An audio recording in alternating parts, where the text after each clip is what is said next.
Good morning, good evening, everyone. This is the USMLE Sarthi team, and I want to welcome everyone to this conference, Let's Help IMGs. And the aim is to discuss all aspects of the USMLE journey to guide you. And today we'll have a panel of experts, attendings, program directors, program recruiters, residents. All of them have been intimately involved in the USMLE journey and helping the IMGs. So we've divided this conference in various sessions, and there is a Q&A at the end of each session. And as you may have guessed, the keynote is by Dr. Watts, who's an attending and program recruiter at Cook County Hospital. She has been very passionate in helping the IMGs. We've worked with her for over 3 years now. And she has intimate knowledge of the match process and the entire USMLE journey, being part of the program recruitment committee. And the second speaker for this session will be Dr. Coleman, Dr. Cedric Coleman, who's a professor at the Department of Internal Medicine at Rush University Medical Center. And he's going to talk about US clinical experiences, the types, what you can expect to get out of it, and what program directors look for in the various types of USCEs. So without further ado, let me welcome Dr. Watts and give her the stage. So Dr. Watts, welcome. Thank you so much, Pawan. I'm so happy to be here, and I am very excited to help and contribute to the success of IMG's matching in U.S. residency programs as much as possible. I want to start off with encouraging and reassuring the applicants that they are valuable and they have plenty to bring to a U.S. residency program.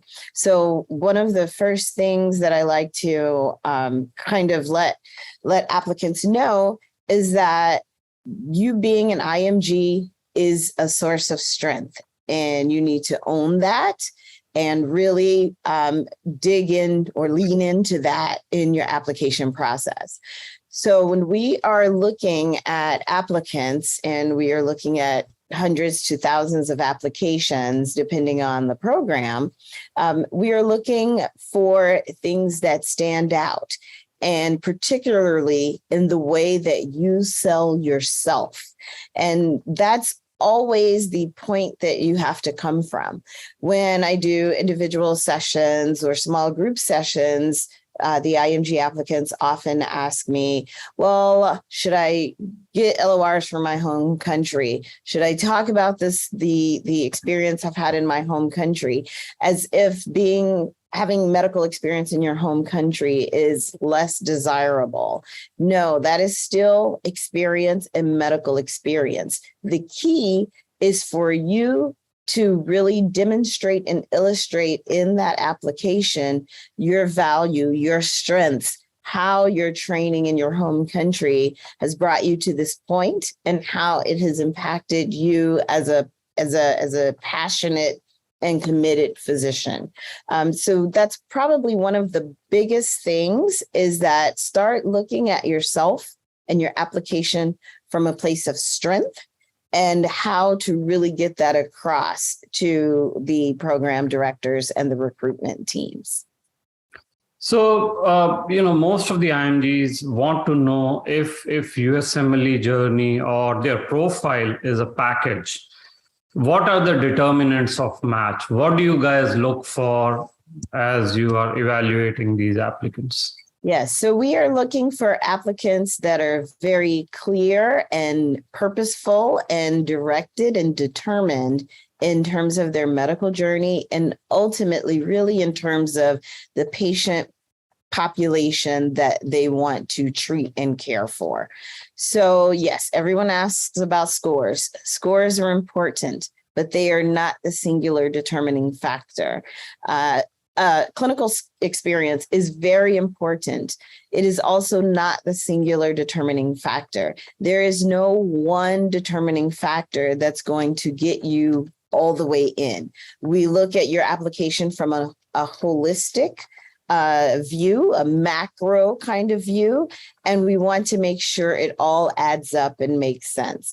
So really the key is we want strong, motivated, independent learners who are taking ownership and embracing their medical education and their patients and their overall, career journey.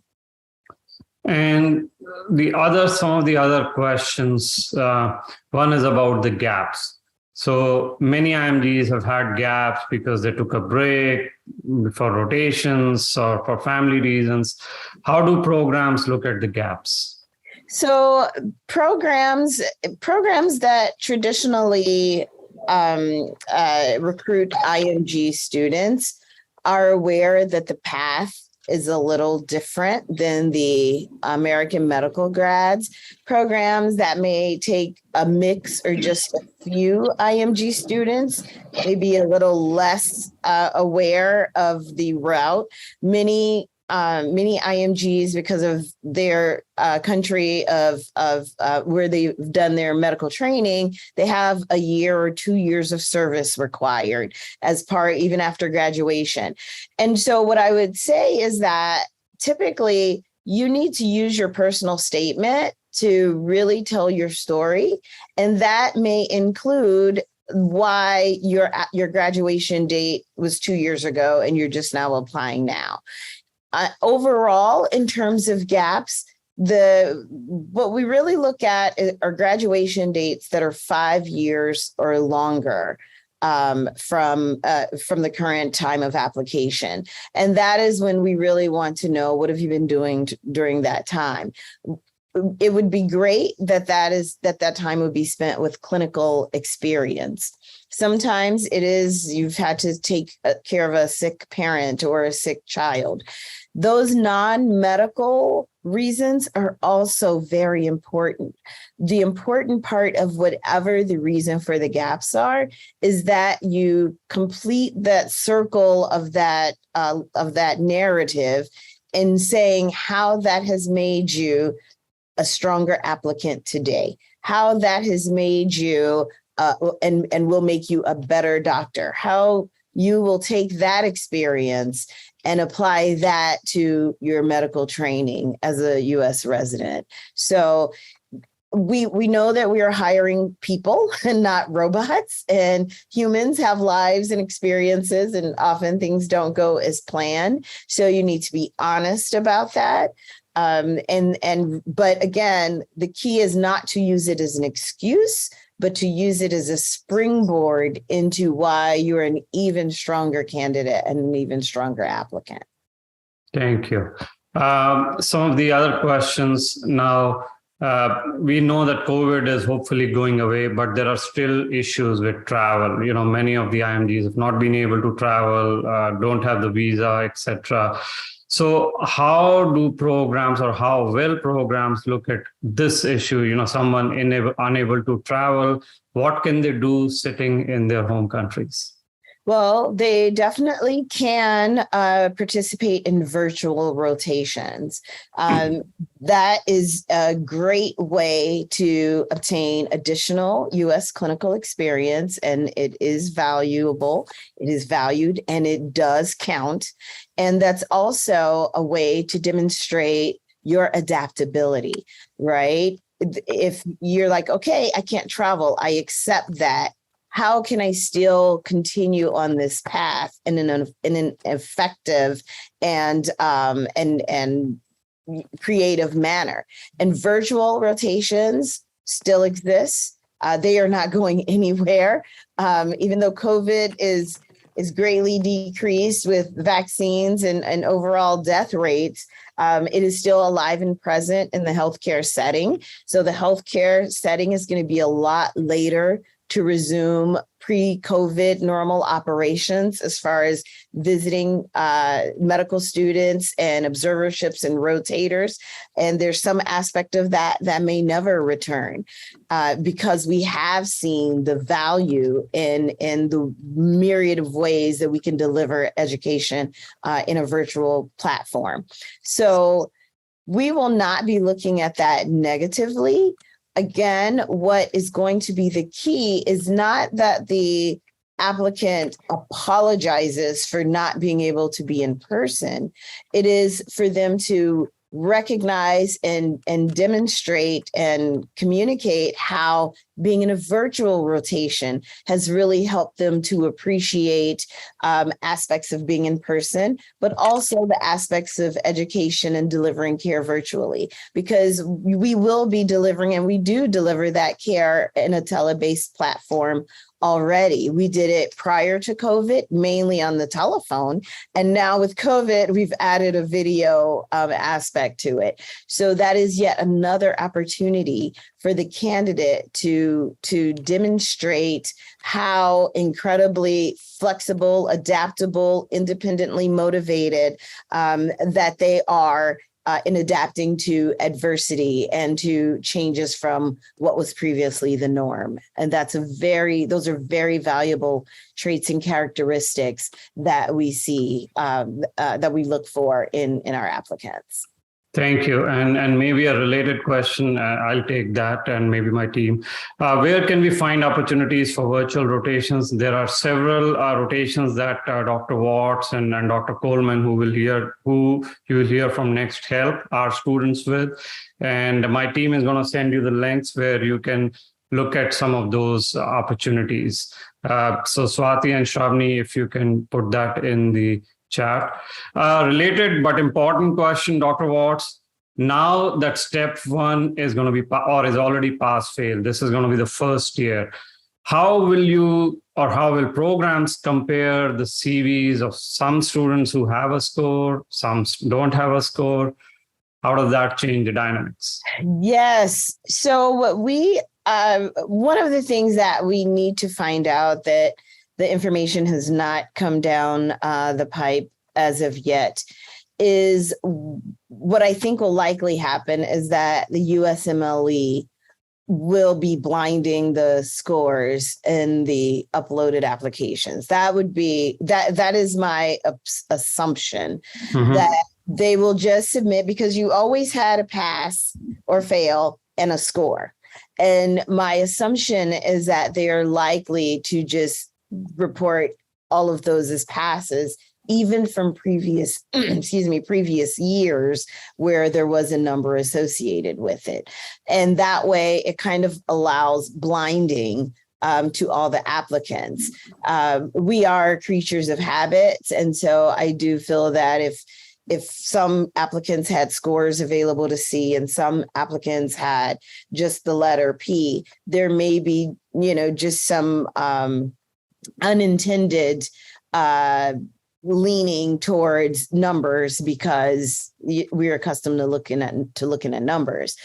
So that is how I anticipate USMLE will handle that, or in our MP, or how they'll handle it. Will probably USMLE releasing that. But overall, the move towards going primarily pass fail is an effort so that we can focus on other aspects of the applicant's application to really see if they're a good fit for a program. So again, really dig into selling yourself in your personal statement, and even the way you word your experiences on your CV. Thank you. Maybe the last question before we switch to Dr. Coleman. Does my step 3 score really matter? Yes, it does. And this is why it matters. Well, first, I'll give a disclaimer that there have definitely been IMGs who have matched without step 3 scores. I will give that disclaimer. But this is the reason step 3 scores matter. One, on some level, this is where you have an advantage over an American medical student. American medical grads cannot take step 3 prior to applying to the match. So one, that gives you an additional score that is an option for us to look at. And it's additional numbers now, especially with step one being pass fail.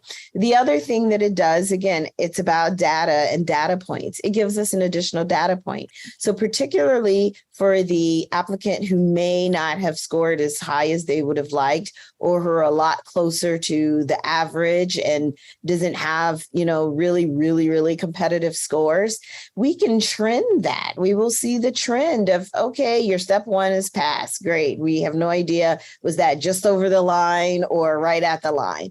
Your step two score, okay, maybe you're right at average or slightly below, what we would prefer. But then we have a step three score also. So we can see that you're trending up, at least between those two scores.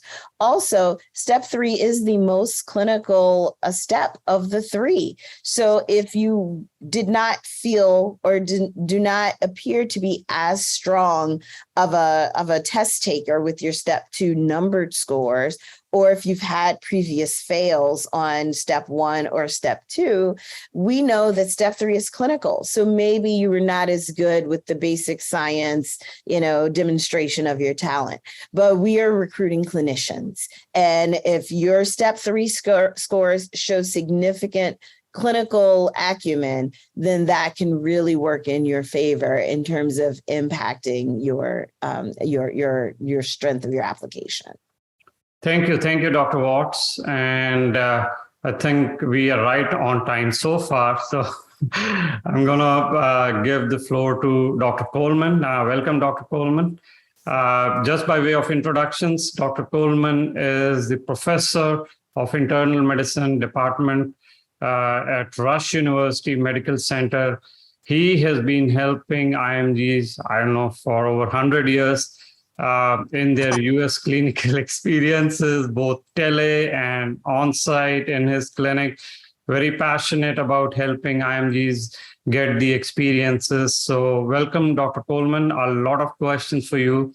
But mainly what we want to know is, what is US clinical experiences? What should IMGs be looking to get out of these US clinical experiences? How does tele compare with the on-site US clinical experiences? And what do program directors and program committee people look for when they see on the CV, okay, you've done the US clinical experiences? So hopefully that sets the stage for, how you're going to tackle these questions. And I have a lot of other questions in the queue as well. Okay, no problem. Good to be with you guys today. I know I have a lot of my residents that are on listening today, so hello to all of you guys also. I always ask the students when they come to my office about, I would ask them, why did you make this long trip to come to Chicago to rotate with me here when we have other options? And the first thing they would say, well, to get the experience, to learn how to talk to American patients and different things like that. And I gave one of them an example the other day. I said, we were on vacation in Mexico. Some people got sick. The person was having a heart attack. We had to triage and everything. And I said, you know what? That heart exam was just like a heart exam in the United States. Me talking to that patient was just like talking to that patient in the United States. I just needed an interpreter. I think it's more getting the mutual respect of the patient and seeing the patient on the other side as a person that's very important to you and building that relationship more than anything else on it's an American patient, because American patients are no different than any other patients at all. But they do develop a good relationship with their doctor. And that's the biggest thing. A heart exam is a heart exam. A lung exam is a lung exam. When you do your differential is your differential. But to build the way that you speak to patients and the way you interact with your patients, that's the art that you want to learn, if not anything else. And some of that you should get anywhere that you are. And we just kind of help you to put the extras on it. Because I would always talk to them about different things regarding malpractice and stuff like that, because sometimes people are hesitant to ask questions. If a person is bisexual, if they're gay. And I was using an example. I said, well, say a person came to you and they were gay and they died from an AIDS-defining illness.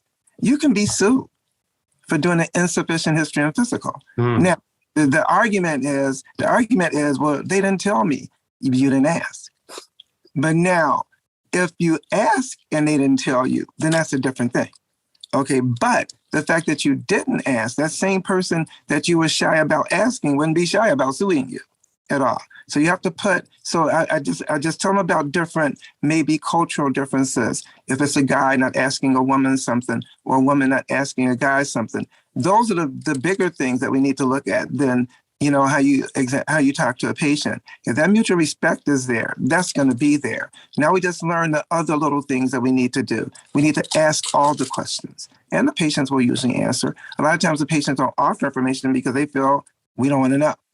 So they just won't offer it up. But if we ask them, they're more than happy to tell us anything we want. That's the biggest thing I wanted people to get. There's no other special, no special brew to put in there to do it. It's just the mutual respect across the borders more than anything else.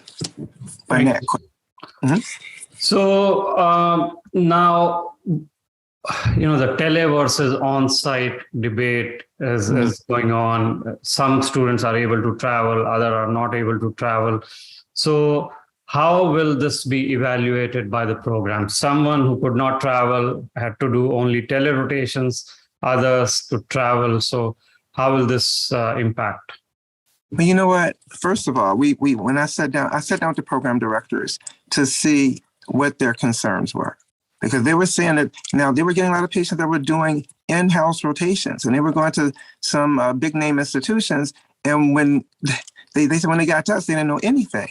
Now, I used to really give them a hard time. I will admit, I was telling them they were too difficult or anything. And when we were doing more tele-rotations, I wasn't seeing people in my office.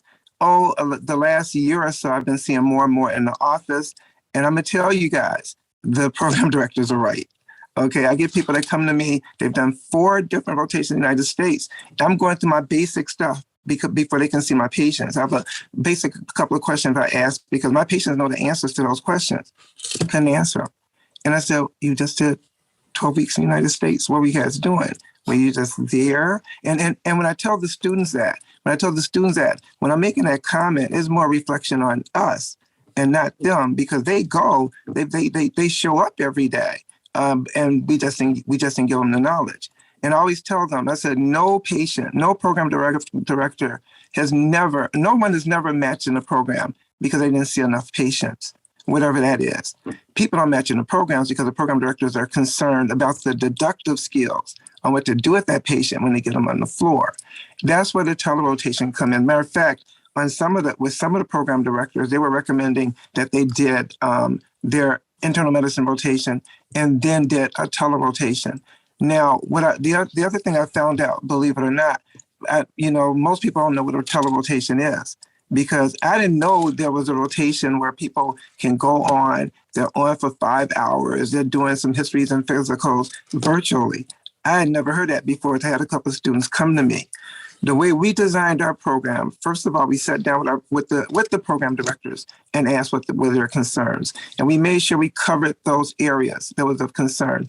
But the biggest thing we did is we covered the 7 major illnesses in the United States that people get admitted to the hospital for, because those illnesses, patients shouldn't be there. And then we're so bad with it that 60% of our 30-day readmissions are those same things: hypertension, diabetes, COPD, asthma, congestive heart failure, coronary artery disease. And we really focus and push on that with the core, and everything else is built around that. And then our patient presentations, I laid out one of our patient presentations that we have with the program directors. They went through there and they said, okay, they're getting more clinical stuff here than they do on some of their rotations. I said, exactly. So in our major case presentation we covered 250 different clinical topics with that. So we're making sure that we cover everything. Now, when you ask the question, about the tele-rotations, remember there was a time people said, oh, we can't rotate. We got to be in person and it's got to be in the hospital.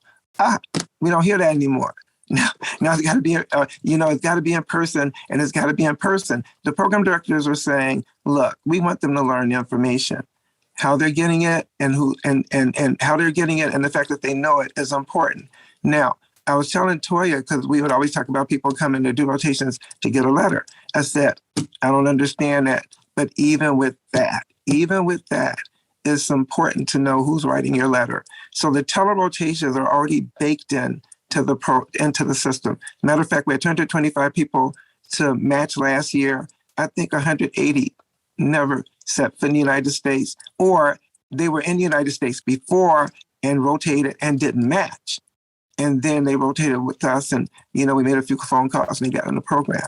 So most of our people, the telerotation is the dominant thing, and we can cover. And I'm one of the few people that do both.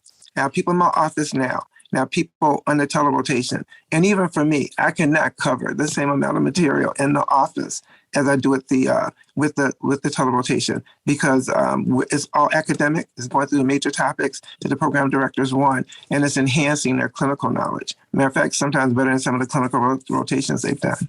So it's here to stay. It's not going anywhere, and the focus is on outpatient medicine. 80% of our patients shouldn't even be in the hospital. And thank you. So another question is coming up. Is it absolutely important to do rotations only at the programs where they have residency, or I can do it elsewhere also? You know what? You can do them elsewhere also. It counts as clinical experience. But then when I would tell the guys, honestly, it does make a big difference who writes your letter of recommendation, because we all know each other. So if I had a student A, took exams, and this is kind of go away, but when we were looking at scores, say we got a person A that scored 89 percentile, okay? Got a person B that scored 79 percentile, okay? The 10-point difference. Everybody's in the top 25%. The 89 percentile person, good, solid letters of recommendation, good clinical places. I don't really know them that well. The person B, good, solid letters of recommendation from my colleagues, University of Illinois, Rush University, University of Chicago, University of San Francisco, and they know what our program is about. And they say, look, we got this person, he did very well clinically with us. He would fit into your program. That person's gonna get more of a nod. Not saying that the other person wasn't a good person. It's just now it's coming down to getting evaluations from people that I know. And those evaluations are very important, because the one thing a program director does not want to do is have to send somebody home in January. And it's not to celebrate their Christmas holidays. It's to send them home and not have them come back. Because, the residency programs in the United States are funded by Medicare. So if they have people that are not doing well, Medicare or the government is requiring a demand from them. And if they have a couple of years of that, they get their slots cut. They get their positions cut. So they're just as concerned about making sure that everyone knows what's going on as we are. But like I tell my guys, no one is ever not matched because they didn't see enough patients. It's the deductive skill that the program directors are concerned about. Okay. Another question, if I'm not getting clinical experience in the specialty of my choice, can I do it in another specialty? So we get a lot of questions. I want to match in pediatrics, say, but I'm not getting pediatrics USCE. I want to match in psychiatry. I'm not getting psych USCE. So how interchangeable is the USCE? Well, you know what? Now, P's is hard. That one is hard, but it is internal medicine. Is only for smaller people, and that's why we have some Med-P's programs that that they can merge together and work pretty good, regardless of what the person does. If the person's going to do, especially surgery, I always point this out to the surgeons. When you go to surgery as an intern, you ain't going to the emergency. You're not going to the ER your first year. You're the intern that's on the floor. When I'm getting consults from the surgical service, it's the intern. The attending through the intern, consulting me, because the intern is the major one that's on the floor trying to do their internal medicine. So I'm usually working with them. So any specialty you go into, especially the surgical specialties, gynae, surgery, they would love the fact that you had a good letter of recommendation from an internal medicine doctor, because they know that first year they can leave you and they can really trust you. And the same thing with psychiatry, because all of them have to do, I think, a year or 6 months of internal medicine anyway. Thank you, Dr. Coleman. And now we can open up for questions for Dr. Watts and Dr. Coleman. So Dr. Watts, if you're there, thank you. Question for you. What is the significance of home country letters of recommendation? Maybe both of you. How do you look at home country LORs? So home country LORs can be very valuable. So the first thing that's really important in LORs are the content. It's going to be the content. So if it's a very strong letter of recommendation from someone that you've worked with in your home country, that can be valuable.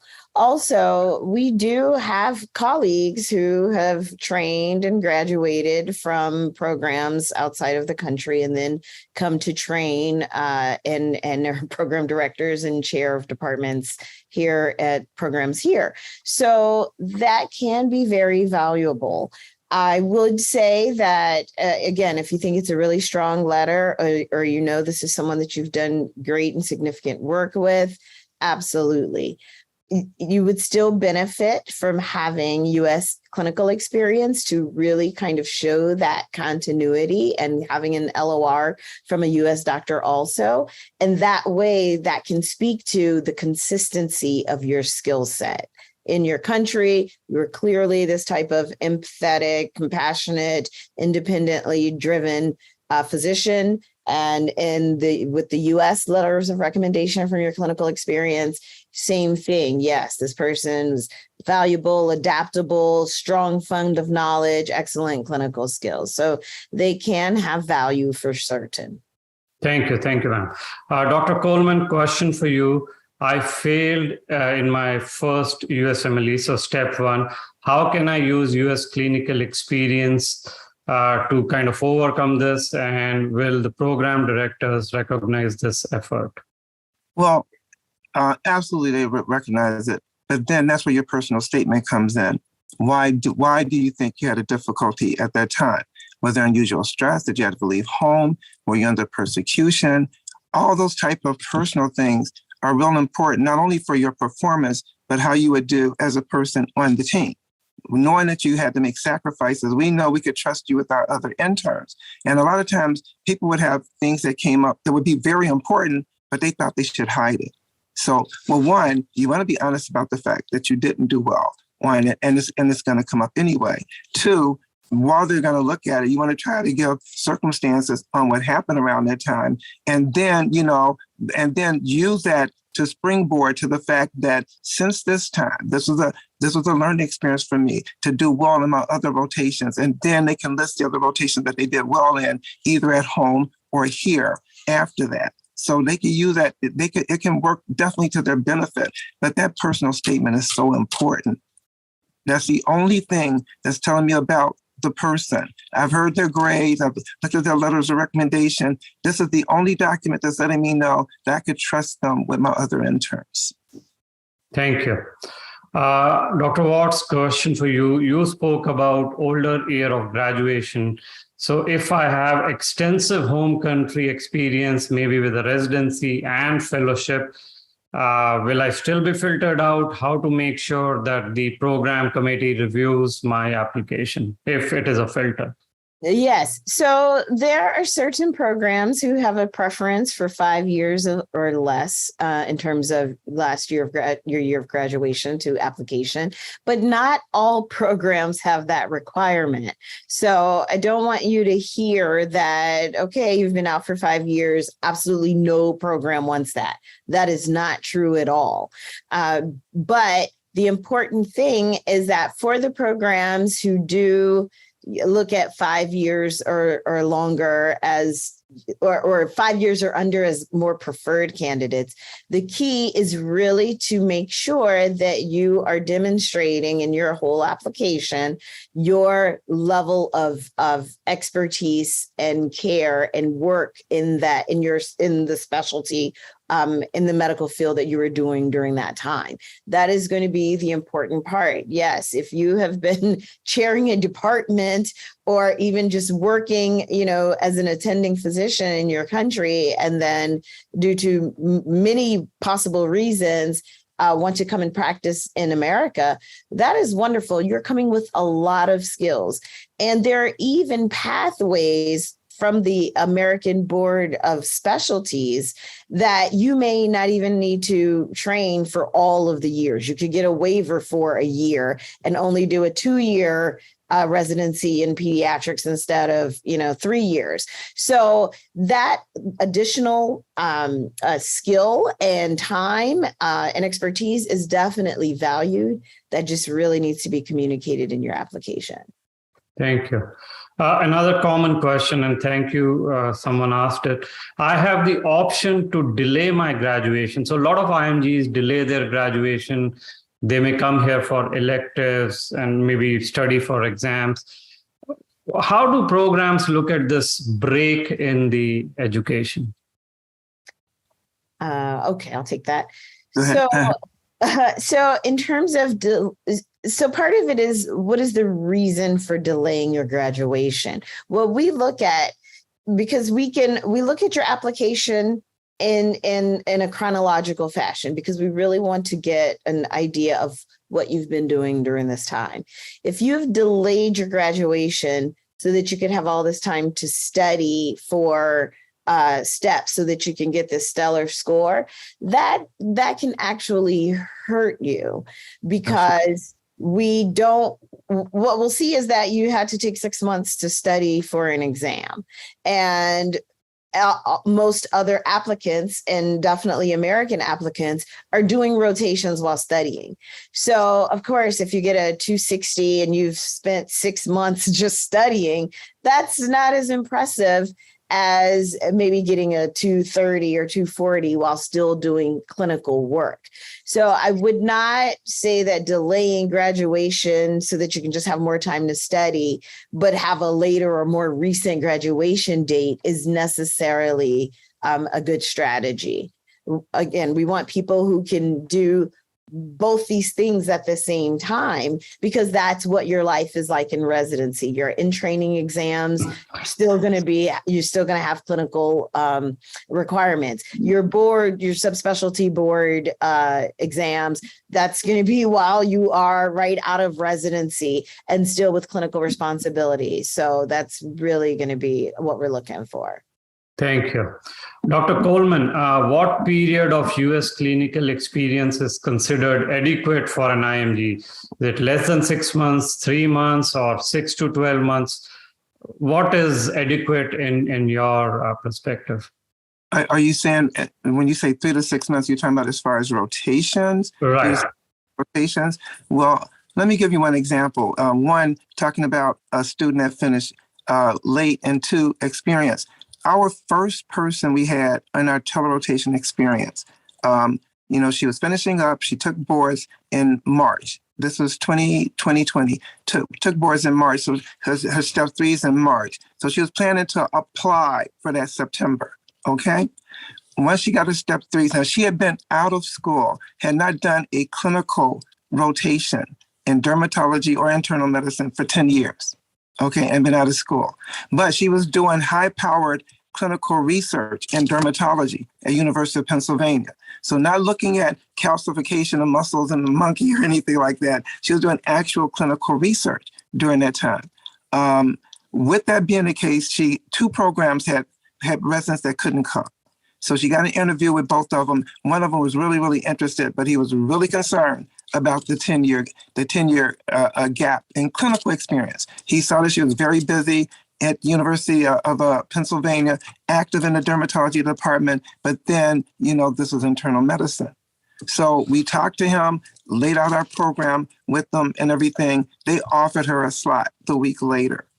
So it's hard to say. The more you can get, the better, provided you're not spending all your money to do it and spend all your time to do it, the better. But, if you have some good solid, a couple of good solid rotations in the field that you're interested in with good letters from people with academic backing, that would be enough.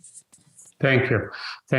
And maybe a last question, Dr. Watts, before we let you go. I know you're very busy, both you and Dr. Coleman. What if my step 2 score is delayed and not ready by, say, September 28th? How does it impact my application? Do programs go back and look at it, or first day that is the deadline? Is first day the deadline? Right. No, first day is not the deadline. I have to say this over and over every year.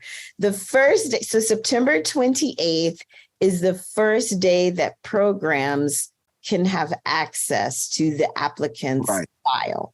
It is not a deadline that if your application is not there, if it is not, if you haven't pressed the go upload button, if that is not the day that if it's not in, then it's a wash for the season. No, all that is the first day that your application is available to be seen by programs.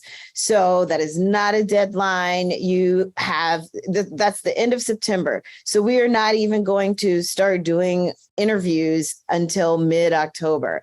And you may, depending on the programs, maybe interview invitations at the earliest may go out the first week of October from certain programs, maybe. But that's not all of them. They're done on a rolling basis. So I would say you clearly have easily up to 2 weeks as far as just having your application submitted. And then in terms of the scores being available, again, those things are updated as soon as they're in, they're in. There's nothing that you need to do to make that happen. I lied when I said last question, maybe one last. So our interview is going to be virtual or hybrid. What's the sense this season? Sorry. Go ahead, Dr. Coleman. No, that's fine. No, well, the great majority, and this is why I talk about the telerotations. Everything we're doing is virtual. Most of the rotations are going to be virtual. One, the biggest thing, especially in Chicago, no hospital wants, is for people to come in. There's an outbreak of COVID, and then the news is like, see, you brought these people in, and this happened, and everything. Even if it wasn't true, they'll be writing that. So since you notice all of the interviews, or 99% of the interviews are going to be virtual. That's why the whole virtual thing, the whole rotations are such a big thing. Everything is factored in to the program. And it's so much more convenient for the program directors and the people that they have interviewing people to do it that way. Well, thank you. Thank you, Dr. Coleman. Thank you, Dr. Watts. This was very, very informative. And I really want to thank you for helping the IMGs over the years. So thank you, and we'll be in touch. You're so welcome. Thank you so much. Thank you. Thank you. Thanks. Right. Bye-bye. So to our attendees, we will take questions as they are coming, and we will have breaks in the session as well. But I do want to welcome now Dr. Kamal Nagpal, who has just joined us. And he has a very, very unique profile. He's a urologist, one of the very hard specialties to match into from Tufts University. He has home country residency. He did his stint in UK. He had a Ph.D. from Imperial College. So very, very accomplished, very bright physician. So welcome, Dr. Nagpal. And what we wanted to get the perspective was, many of you have questions, UK versus US, how do I choose? What do I choose? So he will be the right person to talk about home country versus UK versus US. So welcome, Dr. Nagpal. Thank you, Pawan. Very excited to be here, and thank you everybody for having me. So I will just talk briefly about it, and then it will be good if people ask questions, because that's a better way to know about it. Yep. So as Pawan mentioned, I left India in 2003, then went to UK to do urology, but then actually moved to US in 2009. So after seeing the system in UK and US, there are a few things which people should know before they embark their journey from India. So UK has a unique system in the sense that, you have to, I'm sure Pawan, you mentioned, you have to do PLAB some exams to get into the UK, and then you have to residency. So anyway, even in UK or US, both places, surgical branches are tough to get in. That's just a fact. So that somebody should be prepared of. Medical branches are a little bit easier, and super specialty branches as urology, they're really, really hard to get in. And in UK, so the system, I was there in 2000, from 2005 to 2009. So things may have changed. I'm not updated with that. But at that time, they had this system that if you have a graduate from other country, you have to do this lab, and then you have to get to the, if you want to do surgery, there's a basic surgical training program. It's called BST, where, again, that's a little bit harder to get in because in UK, they have training posts. So training posts are a little bit harder to get in. But if you have done some research and if you show keen interest, you do some observership, it's not impossible. Nothing is impossible to get anywhere. And then you do that BST if you want to do surgical branch, which is sort of a 2.5 to 3 years training where you rotate to different specialties, vascular surgery, orthopedics, colorectal. And then whatever you want to decide, then again, there's a bottleneck after that, another competitive process where you have to get in if you want to do surgery. So if you want to do urology or general surgery, then that's another 5 to 6 year program after your basic surgical training. And during that, you do certain exams as well. And then that's basically 5 years or 6 years training, and then you become a consultant urologist. And in UK, in terms of a little bit of financial things, UK, your financial reimbursements are not that great compared to US. So your salary as a resident is not bad, it's pretty good. But as attending, it doesn't take a huge jump. So that's one thing to consider. I will tell you briefly about US. So US is, you have to do USMLEs, and then after USMLE, you apply. So urology is a little bit tough. So some people try to do general surgery first for a couple of years, then move to urology. But there's a direct urology programs also, which is 5 to 6 years, depending on where you do. So there's a lot of urology programs. And in US, if you do some research before or some observership before, again, it gives you advantage.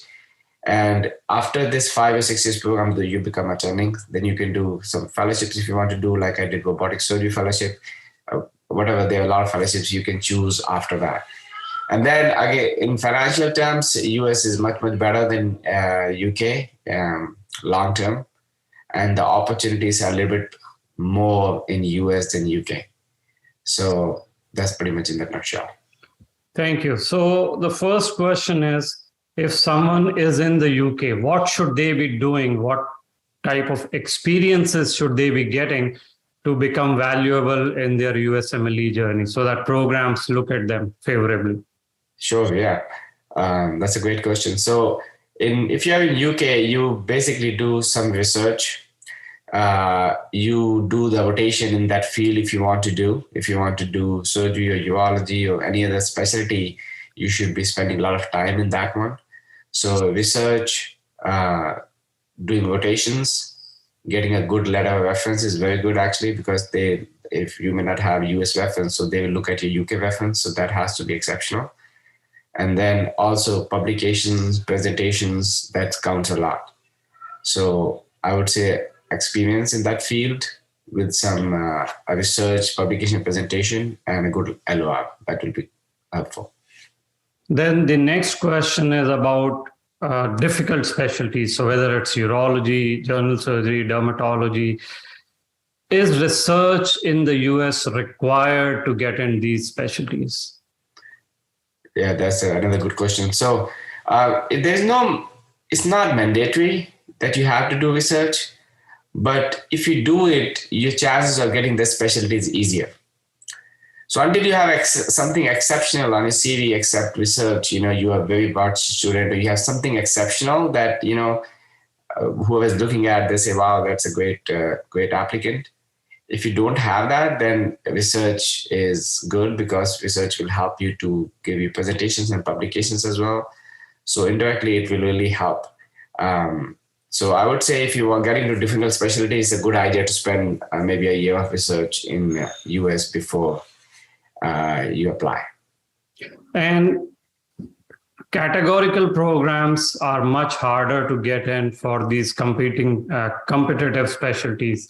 So should we just target the 1 year prelim programs before we move to advanced, or do you think categorical is also something we can aspire to?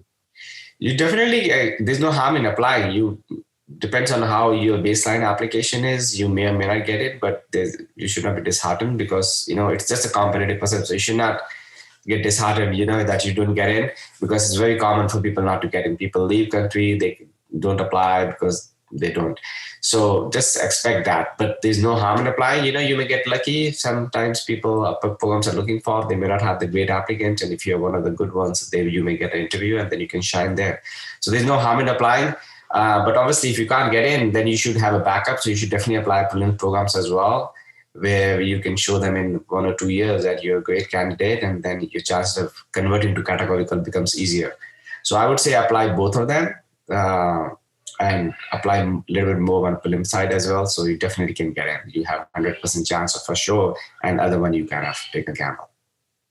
How did you keep up your motivation? Or I guess they're asking, how should we keep up our motivation given the surgical residencies are so hard and they take time? You have done undergrad, and then probably most of them have done home country residencies, then another 6 to 7 years here. So how do you keep up the motivation? And of course your personal issues also come up. So what are your tips for that? Yeah. So I would say if you really want to come here, first of all, you have to decide whether you want to come to US or not. So everybody's circumstances are different, their personal, their financial, their family, and their professional circumstances. So first of all, you have to decide whether you want to come here or not. If you decide, then, it's not, US actually is a land of opportunities. If you may have heard about it, and that's true. I'm saying that as well. It's very true. It is a land of opportunities and nothing is impossible. So you definitely, first of all, you have to think that nothing is impossible for me, because I'm sure you have seen people like me or the other people who have gotten into surgical fields. So this just may have shown you that, we guys as Indians, we can definitely get it. So that's the first thing, that you should believe in that definitely you will get it. And then you have to work on it. You just have to be persistent and determined for anything else. Anything else you want to achieve in your life, you have to have that persistence and perseverance, because you will get it. It's just a matter of time. You may fail one time, you may fail other time. Don't get disheartened. You just identify why you fail. And, if some programs reject you, you can definitely email their dean or their program director or whoever is making the decisions to see, what can you advise me? What is lacking in my application so I can work on that? And people, sometimes they're very open. They will tell you, you should work on this. You may do body research, or you may have something more on your CV. So I would say just be very determined, very persistent, and don't be disheartened at all. It's a little bit tough process, but long term, it's really good once you get in. And once you get in, the 5 or 6 years program will just go by. You will not even realize. The surgical specialties are so busy that you will not even realize. And then you make great relationship, and it's a great residencies program. So, you will enjoy it. You will learn what you want to learn. You will enjoy it, and you make great friends. So that part, you should not worry about it, that how will you spend 5 to 6 years, and then you get your residency salary as well. So it's not that you financially are not, and that's pretty good if you're single and with family also. It's not bad if you kind of do a little bit of lead thinking. Okay. So I would say, yes, just have that motivation that is you want to do it and you have to do it, and it's not difficult if you really want to do it. So it's a mountain, you have to climb, and there will be a little bit of failures, but as with anything else, it's just in life, everybody have that. So you should be determined for that. Next question, are UK LORs recognized by program directors here? That's a good question. So if you are not have any US experience and if you have not done any US observership, then yes, definitely it's better than. So obviously US LOR is better than UK LOR is better than Indian LOR. So that's what I would say. If you did some observership in US, then it obviously you can get a LOR from here. That's great. But if you didn't get any chance and you're just in UK and you don't have any chance to come to US, you don't have to specially come for the observership just to get that LOR. It doesn't carry that much visit that you will spend your 2 months just to get LOR. But yeah, UK LOR is not as strong as somebody who has US LOR, but it's definitely it counts because people look at that LOR, so yeah, it counts. Will all UK degrees, MRCP or MRCS, help me get a better match? Absolutely, yes. So my wife, actually, she is also anesthesiologist and pain physician here. We were in UK as well. So she did her FRCA there. And FRCA is very difficult exam. I don't know about MRCP. MRCP is pretty good, but difficult as well. So her program director told her that, FRCA is one of the things we look for.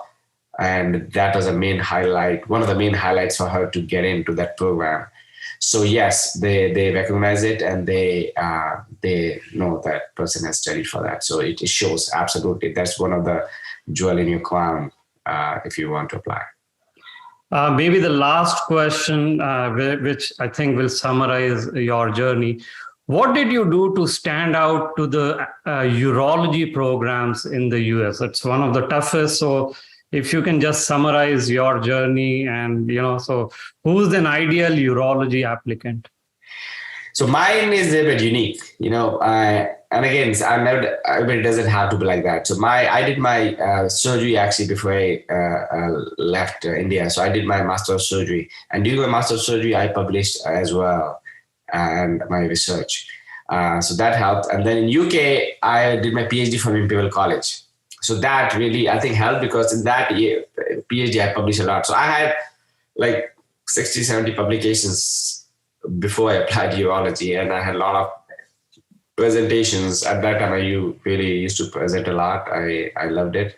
So I had a lot of presentations, maybe 100 presentations. I had 50, 60 publications. I had PhD from Imperial College, London, and my MS experience in India. So I think that all added up, and I got LOS as well from UK. So that all added up to get me urology, I think. But again, saying that, I don't want somebody to feel disheartened that they don't have that much publication presentations. So you don't need to, but more you get, better it is. And, so that was my situation. Well, thank you, Dr. Nagpal. Much appreciate your time, knowing how busy you are. I think this is very, very helpful for applicants who are trying some of these surgical specialties. So thank you again for your time. Not at all. Thank you very much. Thank you for having me. And Pavan, I'm happy to answer any of the questions later also if you have any. So happy to help anybody. Thank you. Thank you. Thank you. Thanks. Moving on, our next presenter, Dr. Zeeshan Mansuri. I'm assuming if you are on social media, you know about him. I mean, he is one of the best proponents for IMGs. And for those of you who may be living under a rock, don't know about him, he's a chief fellow, child and adolescent psychiatry at Boston Children's Hospital, one of the most competitive programs ever. And he had a different passion. He was always passionate about psychiatry. And he's going to talk about the evolving trends that he has seen over the years and how some specialties like psychiatry have become the new dermatology. So the evolving trends, especially with a focus on psychiatry. So welcome, Dr. Mansuri. Thank you, Pawan, for giving me this opportunity, and glad to see that 156 people are in attendance on a Sunday. So I think I'll just share my screen, and I hope my internet is good because I'm at my sister's place helping her move. And okay, so let me minimize. Can you see my screen? Yes. Okay, perfect. Let me minimize this. So just a heads up, we have some guests in the other room, including a 17-month-old. So if you hear some shouting or some crying, I'm sorry. But I'll hope that he will not do that. So I was thinking of initially talking about like comparing psychiatry to plastic surgery and stuff, but I guess that would not be too helpful at this stage. So I'm just going to talk about lessons from my journey, and which will help all our applicants. So disclosures, I try hard every year, even after reaching Harvard, but this slide never changes. There are no disclosures yet. So when you come to US, I think the biggest problem is there are too many mentors available here who just keep giving you so many different directions, and you keep getting puzzled as to who to follow, what to do. And this is not just in like matching to residency. It's like residency, then fellowship, then green card, which is the problem you'll face as soon as you enter residency. The quick comment on the J1 visa before we dive into the lessons from my journey. So all of you know that psychiatry has a pretty strong workforce in terms of IMGs. 30% of psychiatry trainees are IMGs. That number is decreasing now, given the decreased number of IMGs that match. And 25% of the membership of the American Psychiatric Association they belong to IMGs. Now, J1, let's clarify one thing. J1 research is separate. J1 clinical is separate. Both have separate amount of years you can spend here. J1 research, 5 years. J1 clinical, 7 years. Both are independent of each other. Once you complete your J1 visa, whatever your terminal degree is, you either go back to your home country for 2 years, or you can serve in a medically underserved area for 3 years. And most, if not all, people do get their waivers. If you don't get waivers, there are other options like O1 visa, but that is beyond the scope of this presentation. So going into the statistics, so this is what is happening. Number of US medical school graduates opting for psychiatry, if you see on the left side of the screen, from 2015, it was 957. And now in 2022, 1,640 US graduates and osteopathic graduates have matched. So the problem is, as the number of US graduates increase in terms of them matching to psychiatry, the number of IMGs goes down. So if you look at trends from 10 years ago, almost 60-70% of people matching into psych were IMGs. As of today, NRMP 2022 match, the right side of your screen, you can see that 2,047 seats. And if you're a US IMG, 188 is the number. And if you're a non-US IMG, 133 is the number of people who have matched. So you can see that the proportion of IMGs matching to psychiatry has significantly decreased. Now, another important thing is that most people are under the impression that US IMG includes US citizens and green card holders, which is not accurate. US IMGs only US citizen international medical graduates. Non-US IMGs is green card plus visa requiring people. Now, the problem is they do not give us the statistics separately for green card IMGs and visa requiring IMGs. So the problem is that 133 includes the green card holders, and we are not sure how many people among those are green card and how many are visa requiring. So that is a problem that we are trying to solve. We are trying to talk to NRMP to get those green card statistics so that it can give us a much better picture. Looking at the second graph, so this is NRMP 2022 match. Step 2 CK scores. As step 1 scores are out of the way for the most part. They'll still be in play given that all graduates have their scores, but CK scores will become more important. So if you look at the scores between like 181 and 190, you can see that 2 US IMGs have matched. And go all the way to the right, between 251 and 260, 5 US IMGs matched, but 2 did not match.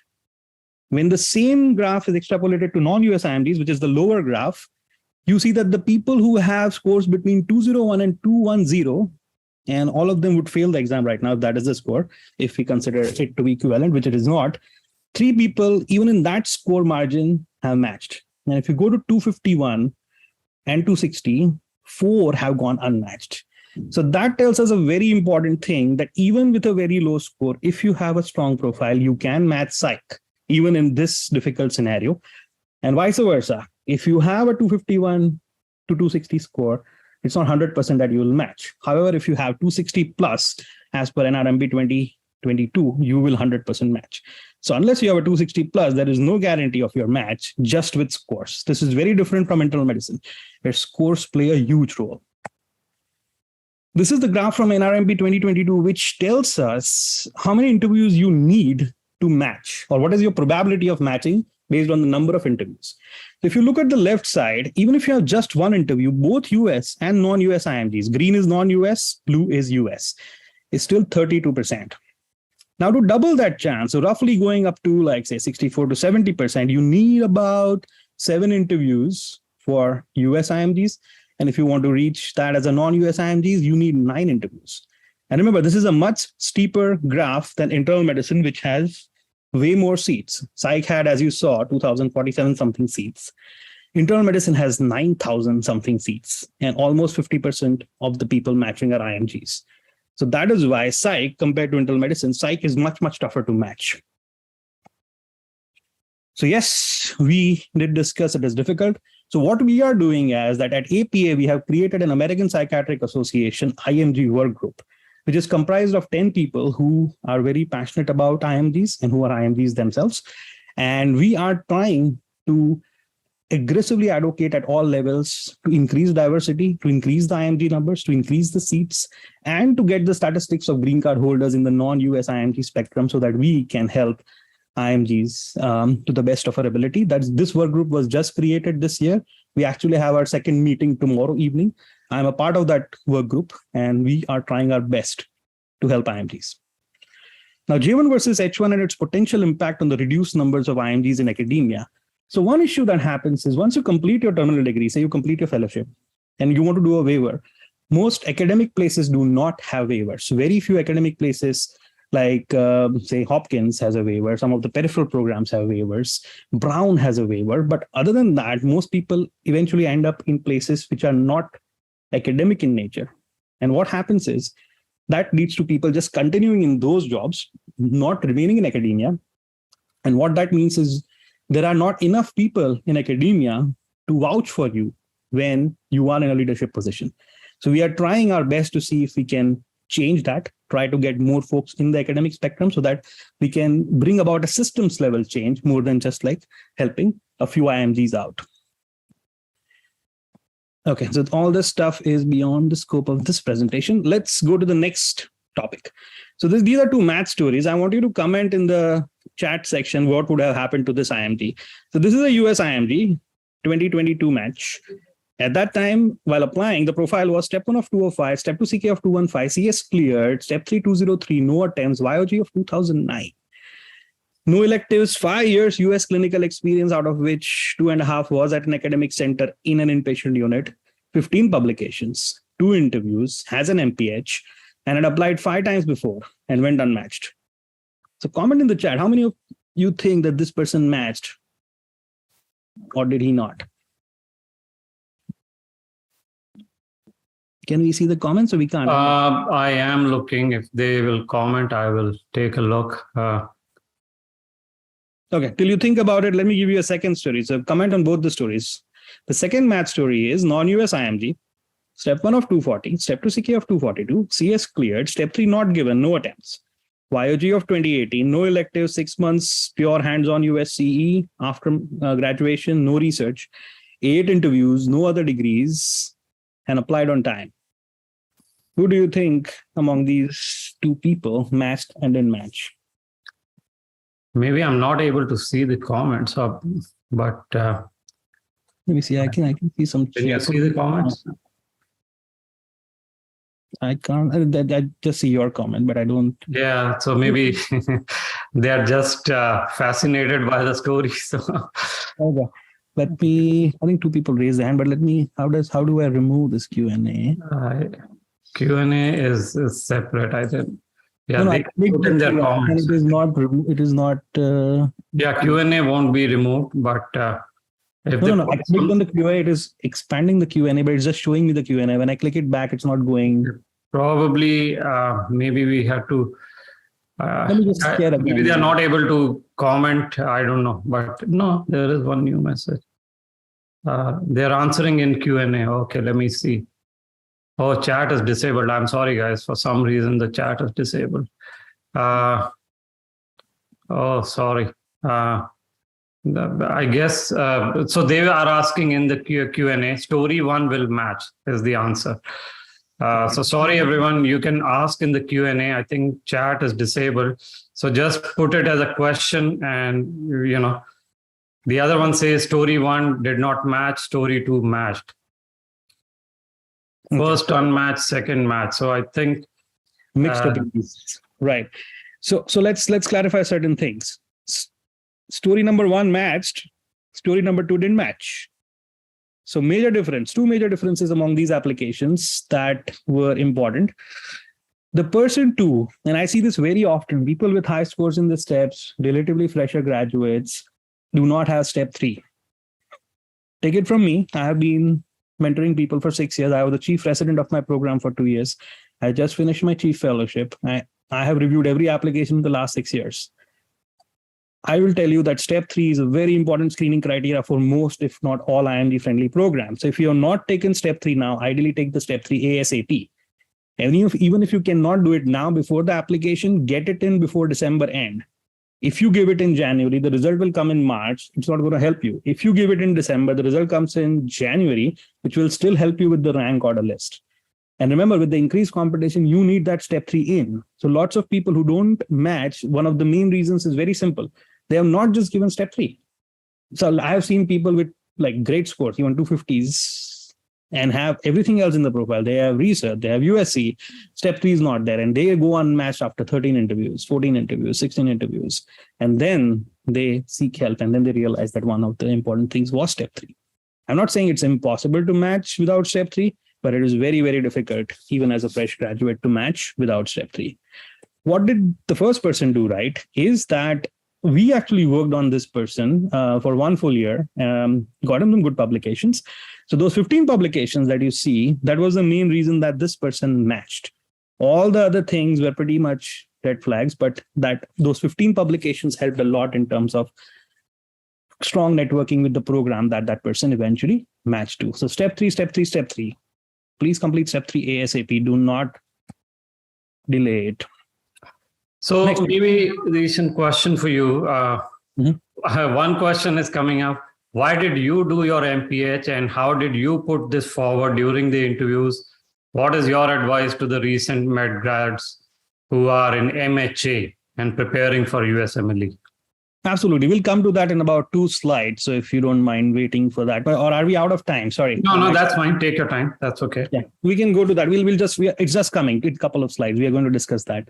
So before we go to that, do you need extensive research? Yes, we answered that question.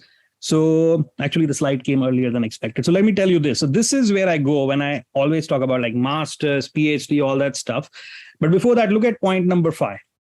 So US IMGs versus non-US IMGs, matched versus unmatched. Number 5, number of research experiences. And 6 is number of abstract presentations and publications. Number of experiences don't matter that much, but number of abstracts, presentations, and publications. Matched is 3.9 for US IMG, 9.1 for non-US IMGs. Research has been becoming more and more important. You need more and more publications. This number is going to get higher and higher every passing year. But come all the way down.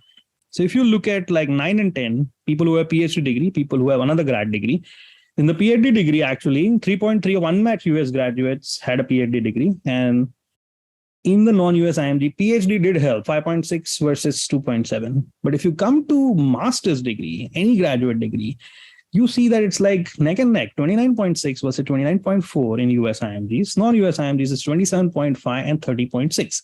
So actually unmatched non-US IMGs had a higher proportion of having like another graduate degree. And that is the problem. Now, what I did was I initially came and did an MPH. So my MPH was not after my USMLE, it was before I gave my USMLE steps. The main problem that most people have is that they think that MPH as a degree or MHA as a degree is magically going to elevate their status in the match, which is not true. What you did in the MPH, how you utilize those contacts, how you made connections, how you networked, and how you used those 1 or 2 years that you spent during that master's degree, that is going to change everything.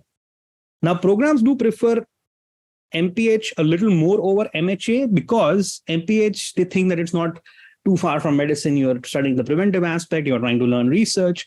With MHA, the issue is that they think that you are trying to have a strong backup. You are just like migrating towards administration.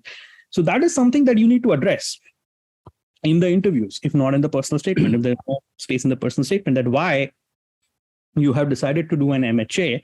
Are you trying to understand the administrative setup? Do you want to set up your own practice later? Do you want to help in the hospital administration? And how are you going to utilize the skills you have learned during your residency and fellowship? So that needs, even if they don't ask you the question, that has to be very strongly and properly explained. And that is going to help you.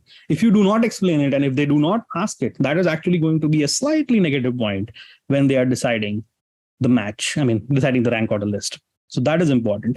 How I utilized my MPH was I made lots of good connections. And when I was applying for my fellowship, and they did ask me in depth about what I did in MPH, how I utilized it to do research. And the main attraction for Boston Children's Hospital and Harvard Medical School to take me were two things. One is definitely research. I had published extensively by then, and the publications have increased significantly since then. And then in addition to that, I had worked really hard in my residency and built up quite a profile in terms of like awards and like all kinds of awards, clinical leadership, research. So all that came together, but MPH did play a role. They were very interested in knowing how I utilized my MPH or what was the reason I did MPH in the first place. So that was one of the important factors in helping me match to an Ivy League in fellowship. So next, when to start? So some of the people who are attending this may not even have started research. They don't know what to do or where to do. So remember, you don't need a research position to get into research. You can always take online courses. The Sarthi has a course, Research Update Organization has a course, CIBMP has courses. There are free courses available on Coursera. Start learning about small things in research. Remember, you're not applying for a PhD program. You are trying to just show them that you have some additional skills in addition to your clinical work that will help the residency program grow. So simple things like letters to the editor, case reports, reviews, and then you go on to like original research, meta-analysis and stuff. But you do not need to wait till you have a research position. Get online, start working on it now. Even if you have nothing right now, there are lots of groups and lots of programs. My residency program has a research group that I started. It's been on for 2 years. Most of the people that match in psychiatry in our program in residency are from that group. In the same way, Larkin has a group, Bergen has a group that has their own research group. So when the program director sees you working regularly, there is a higher chance that you will match. So that is important that you start working now. And again, if you think that, okay, I have a 260, I'm going to match, I don't need research. Remember that if you are a visa requiring candidate, after you complete your terminal degree, if you do not have extraordinary qualifications, the wait time to get a green card under EB2 category, which will be your regular category, point of time is 151 years. So you will have to go to EB1 category, and for that, you will need research, if nothing else. So even if you have a 260 plus, I would start working on research right now. Because I can literally tell you, I have had 3 attendings call me last week. They are 8 years out of their fellowship, and they have not done any research, and they have now realized that they do not have the profile to qualify as EB1, which is extraordinary category. So they now need to work on research. So irrespective of whether you think you need research or not, you actually need research. Power in groups. So do not think that you are going to do it alone. That's not going to happen. Create a group, work in group, share data, share everything that you have. It doesn't matter which author you are. The point is to just publish more and more. Numbers are very important. Submit abstracts, do whatever you can, but do it in groups. Do not try to do it alone. Another thing, and this is more towards EB1, is the publications versus citations. So this is a residence like curve. Left side is publications, right side is citations. And remember that the 5th year is just half the year. So the PGY5 was just 6 months. So if you look at left, in PGY1 to 2017, 2 publications, no citations. In PGY2 2018, 5 publications, citations now go to 6. PGY3, 6 more publications, citations go to 36. Then 11 publications in PGY4, citations go to 54. And 6 months of 5th year, just 6 months, if we extrapolate it, it would be approximately in the range of 94 citations and for the whole year. And 12 publications for 6 months, or 24 publications. So as you see, these citations are important because lots of lawyers want 100 citations, 200 citations for them to file an EB1. So this is where you are. If you start today and get 2 publications this year, you might not have any citations this year, because to get citations, other people have to cite you, they have to get accepted, which takes 6 months, 7 months, 9 months, 12 months. So that is important. So start working now on your citations as well.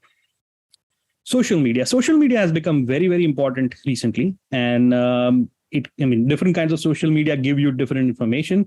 So first thing is Instagram. If you don't have an Instagram account, I would like you to go to Instagram today. And one important thing you can take from this lecture is create an Instagram account.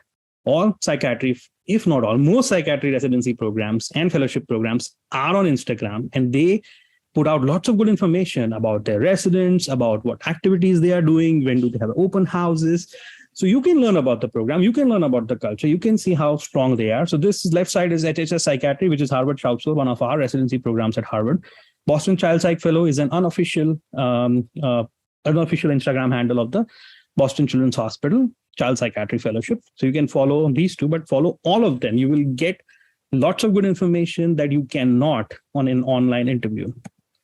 I put out lots of information. This is my handle, Zeeshan Mansuri, MD, MPH. Go follow that. You will get information about programs. You will get information about openings. You will get information about research. So this is some important information you can get. Twitter, 2 accounts to follow. One is definitely Inside the Match. It does something pretty similar to what I do. Puts out all the information about everything in general, like all open houses, all research openings or residency openings. So if you're on Twitter, Inside the Match is the place to go. Muna Telsam, right side. She was one of my students who met this year. She was an assistant physician. We'll talk about what an assistant physician is, but she posts some good stuff. And if you want to talk more in depth about what an assistant physician is and how you can get that, she's the one to talk to. And she's very good with responding pretty quickly to messages. So you can send a message to her. She just started her residency, I think at Mansuri. Yeah. Facebook. So Pawan and I, we started this Facebook group. This is an old picture. Now it's almost 6 years. And we call it the USMLE Residency Match 2022 and 2023 in loving memory of Dr. Shivani Bhatt. It's a sad story. You can look it up.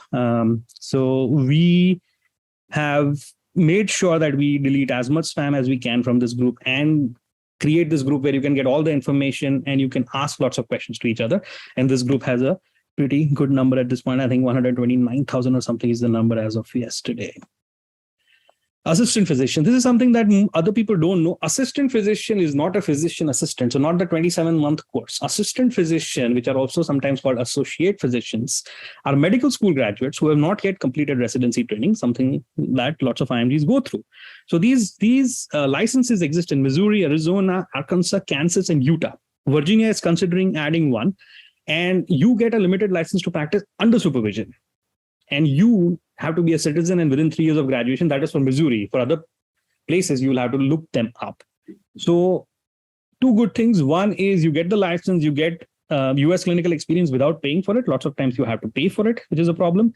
And if you're within 3 years, just get this license. That will help you a lot in terms of like getting good LORs instead of doing observerships. So look up the websites of these places, see if you can get these licenses. If you meet the criteria, reach out to Muna. She had one of these licenses and she used it very effectively to match. Okay, fellowship before residency. So if you've completed a home country 3-year residency, not a 2-year residency, 3-year degree residency, not a 2-year diploma, it is possible that some fellowships that don't fill, which is not very common. Normally, the places in the periphery don't fill, or some fellowships that people don't know, like geriatric addiction, don't fill that much, but it is possible. So the criteria normally is that you need to have at least 1 year of ACGME completed residency to match into fellowship. However, if the program cannot find a person who has completed at least 1 year, normally they're looking at someone who has completed the whole residency, but imagine that they are not getting that. So they try the criteria where they find someone who has completed 1 year of any residency. But if they can't find that, there is a provision that the program director can take someone who has extraordinary capabilities. So if you have completed step 3 and you have completed a home country residency, you can match into fellowship and then in a retrograde manner, match into residency in the same program. So if matching into residency is becoming difficult, matching to fellowship and then taking the retrograde route is sometimes advised, especially if you're an older graduate. And people have done it. So this is not just a theoretical thing. I personally know 4 people who have done it, and all of them are in residency right now after completing fellowship. So what on networking? Networking has become very important. So make sure you attend all, if not at least 3 to 4 conferences. If you can attend more, that's great. But at least ACAP, APA, at least the national conferences to build some good networks. Plan ahead. You're not just going there to have fun in the evening. But when you are there, make sure that you identify who you're going to talk to. Who are the people who are important? Who are the chief residents? Who are the fellows? Who are the PDs? Who is presenting what? How are you going to talk to them? How are you going to pitch your candidature? Do you have a 1-minute pitch that you have? Do you know when you will talk to them, etc., etc.? So don't just randomly go there and assume that you will make contacts. You have to strategically plan ahead and be open to having an open and meaningful conversation. So it should not be, okay, go ahead and you just try to pitch your candidature. It should be, you first go ahead and talk to them about their research. And then after that, ask their permission if they are willing to engage in that conversation. And if they are willing to, why not? I'll give you my own example. During my fellowship application year, I met the Stanford's program director, and I had not still gotten an interview from Stanford. And I very politely asked him, first of all, I talked about his research, everything. And then I asked him that I have applied to the child fellowship this year and I would like to talk to you about it. So is this a good time to talk? So he said he's busy, but he gave me his phone number and he said, tomorrow, let's meet for breakfast. And this is like a Saturday morning, last day of the conference. I go and talk to him for 1.5, 2 hours. And at the end, he's like, oh, you haven't applied to Stanford. So he didn't even remember why we were meeting. He liked me and he's like, okay, I haven't seen your application.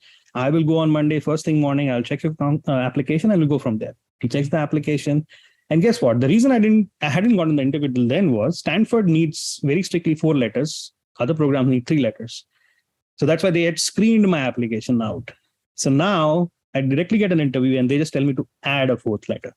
And Stanford was my second choice to match if I didn't get into Boston Children's. So this is how you can score big interviews if you are able to network. So that is important. Okay, so irrespective, in spite of all these tough things in 2022, from the 133 non-US IMGs that match, these are some of the inspiring candidates. And I can proudly say all 5 of these were my students. Year of graduation of 1997, matched to a university program. Year of graduation of 2002, matched to a university program. Year of graduation of 2006 in her 8th math cycle, matched to a program. Year of 2012, 5th math cycle, matched to a program. Year of 2016, a Caribbean grad with 7 red flags, all red flags you can think of, matched. So yes, if you are willing to work hard, you can match despite the difficulties. So who can identify who this person is? So maybe answer in the Q&A since chat is disabled. In the Q&A, who can identify this person? Whoever identifies this person gets a free 1-hour talk session with me. Aha. You're very generous with your time, huh? I'm trying to get answers. Let's see. Can I see? I don't think anyone has answered. Okay. No, not yet. Okay. Meanwhile, maybe you can answer a couple of questions that I've been summarizing. I'm just finished. Like 1 minute is left, and then I can quickly go to the question. So this is Saul Levine. He is the CEO of American Psychiatric Association. And guess what? He is an international medical graduate, which very few people knew. So this is my last slide and my last message to all the IMGs. So you can do anything and be anyone you want to be, as long as you set your heart and mind to it. Reach out to people, ask for help. Once you're in a position to do so, return the favor and help others. Be grateful, gracious, and kind, not because you need something in return, but because you really mean it. Get out of your comfort zone. It might surprise you what you are capable of achieving. I was told before I even started the journey that I was never going to match. And I was told that I can never match to Harvard. And I proved both of them wrong. I had lots of failures during the way. It's not that I just magically matched to Harvard or magically got into residency. I had my phase of struggle as well. So sometimes you will fail and fall down. Who doesn't? Stand up with your head held high and try again. These bumps on the road are there for your own good. They build strength and character. Never give up. If I can do it, so can you. IMGs were, IMGs are, and IMGs will always be an integral part of the United States healthcare system. Thank you. Very, very motivating, Dr. Mansuri. Thank you. Couple of questions on research. Should we focus on curious? And the related questions, should not well-known journals, how can we use them for our research? Does it really matter? Well, it does matter. Now all of us know Curious has a very suspicious peer review process, is what I would say. It's like you can select your reviewers, and as long as they are not your co-authors, they just say yes to your article, and that's fine. But guess what? It's still PubMed indexed. So it's better than non-PubMed indexed stuff. And again, it publishes pretty quickly. So if you're just starting out, the first 3 or 4 articles in Curious would be A-okay. But if you say you have 25 articles and all of them are in Curious, and I would be very suspicious while reviewing your profile. So once you have like 3 or 4 articles, I would start searching for bigger journals, but make sure it's PubMed index. PubMed does have strong value. If it's not PubMed index, that becomes a problem. So primary care companion for psychiatric disorders, lower impact factor, but still PubMed index, good journal. Journal of nervous and mental disorders, impact factor of 2. So slowly you can improve your impact factor level. So that will show that you are trying to improve and you're not just staying at Curious to get the numbers. So that's important, that start with that, but go up and do not publish it on PubMed index journals. Lots of Indian folks do that. I don't know why. Even ICMR projects, national projects have been published in non-PubMed index journals. Do not do that. We have some reasonably okay PubMed index journals that would be better than someone who's claiming that they are good, but they are not PubMed index. So I would stick to PubMed index journals. Okay. Do they see the score of step 3 or is it just good enough to pass, especially psychiatry programs? I would say that not just pass, but tad bit 210, 215 is fine. I mean, again, depends. Like if you have, say, a 255 on CK and then you drop all the way to a 205, that gives me a negative impression. But if your scores are somewhere in the 230 range, then you drop to 210, 215, that's okay. But it's not that you need a 230. So do not waste 2 months on like trying to get the 230 on step 3. I would just stick to 210, 215, 220. That's fine. Keep it in that range and use the extra 2 months to do more research or extra rotations, whatever is needed. What should I do in the next 1.5 months before the applications go in? If your step 3 is not done, first complete step 3. Everything else is not the main menu. Step 3 is the main menu. Rest of the stuff can come later. If step 3 is already done and you're all set, I would get a few letters in, few case reports, few abstracts, whatever you can get, small things. Remember, one original article will take a long time. You don't have the time for it. Instead of that, if you can publish 5 letters during that time, or at least if it's in the submitted category, that's 5 things versus 1 thing. So try to do smaller things at this point of time, but try to join these different groups and different volunteer groups and publish as much as you can. Small things don't take time. It's not rocket science. Once you start doing it, you will realize research is not that difficult, at least the smaller papers. Last question, maybe. Do you look at Canadian LORs? Yes. I mean, US LORs greater than Canadian LORs, greater than Indian LORs. Most PDs, if not all, know that Indian LORs are suspicious in general. Lots of the LORs are written by the students themselves, and it's easy to figure out. There are lots of grammatical errors that we pick up. So I think Canadian LORs would be much stronger than Indian LORs, but less impact than US LORs. One of the older graduates who matched did have a Canadian LOR, and that LOR was very important because that person had worked in the mental health setting for like 5 years. So yes, Canadian LORs do carry weightage. Well, thank you, Dr. Mansuri. Much appreciate, as always, very motivating. I think you're the flag bearers for the IMGs. So thank you very much for your time. Appreciate it. Thank you so much, Pawan, for inviting me. It was a pleasure. And if anyone else has any questions, Instagram is the quickest way to reach me. Thank you. Thank you. Thank you. Bye-bye. Moving on, everyone. So thank you for your patience. This conference is coming out very good. So now we have Dr. Praneeth Reddy. He is again, so this session now will talk about 2 stories. Dr. Reddy, high scores, 260 plus, I guess, in all 3 steps. So he's going to talk about why scores are important for you. And then we have Dr. Roshini Pradeep. Both of them are students. And Roshini Pradeep is going to talk about why things other than scores matters. She's been very public about her step 1 lower score, but she has done other things to match. Both of them matched in internal medicine. So let's go to Dr. Reddy first, who's going to talk about why scores are important if you still are in the running for the scores, if you've not done all the exams. So over to you, Praneeth. Thanks, Pawan. Hello, everyone. I'm Praneeth. I'm one of the first-year residents matched into internal medicine, and glad to join you all here today and be able to contribute my bit here today. So like Pawan said, we're going to talk a little bit about if scores are important, what scores are more important.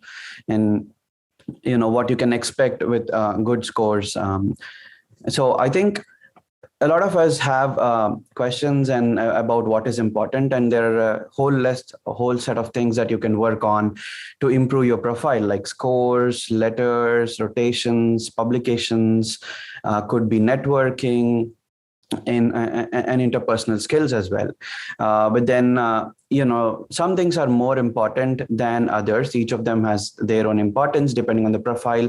Some might be more important, but then, we might not always have the time to work on each and every part of the profile. So that's where the question comes in. What's the single most important thing? So fortunately or unfortunately, scores are highly important, and, probably sometimes they are one of the single most important things for most programs. That being said, doesn't mean you cannot match with low scores. There are ways around. There are certain other things that you have to do.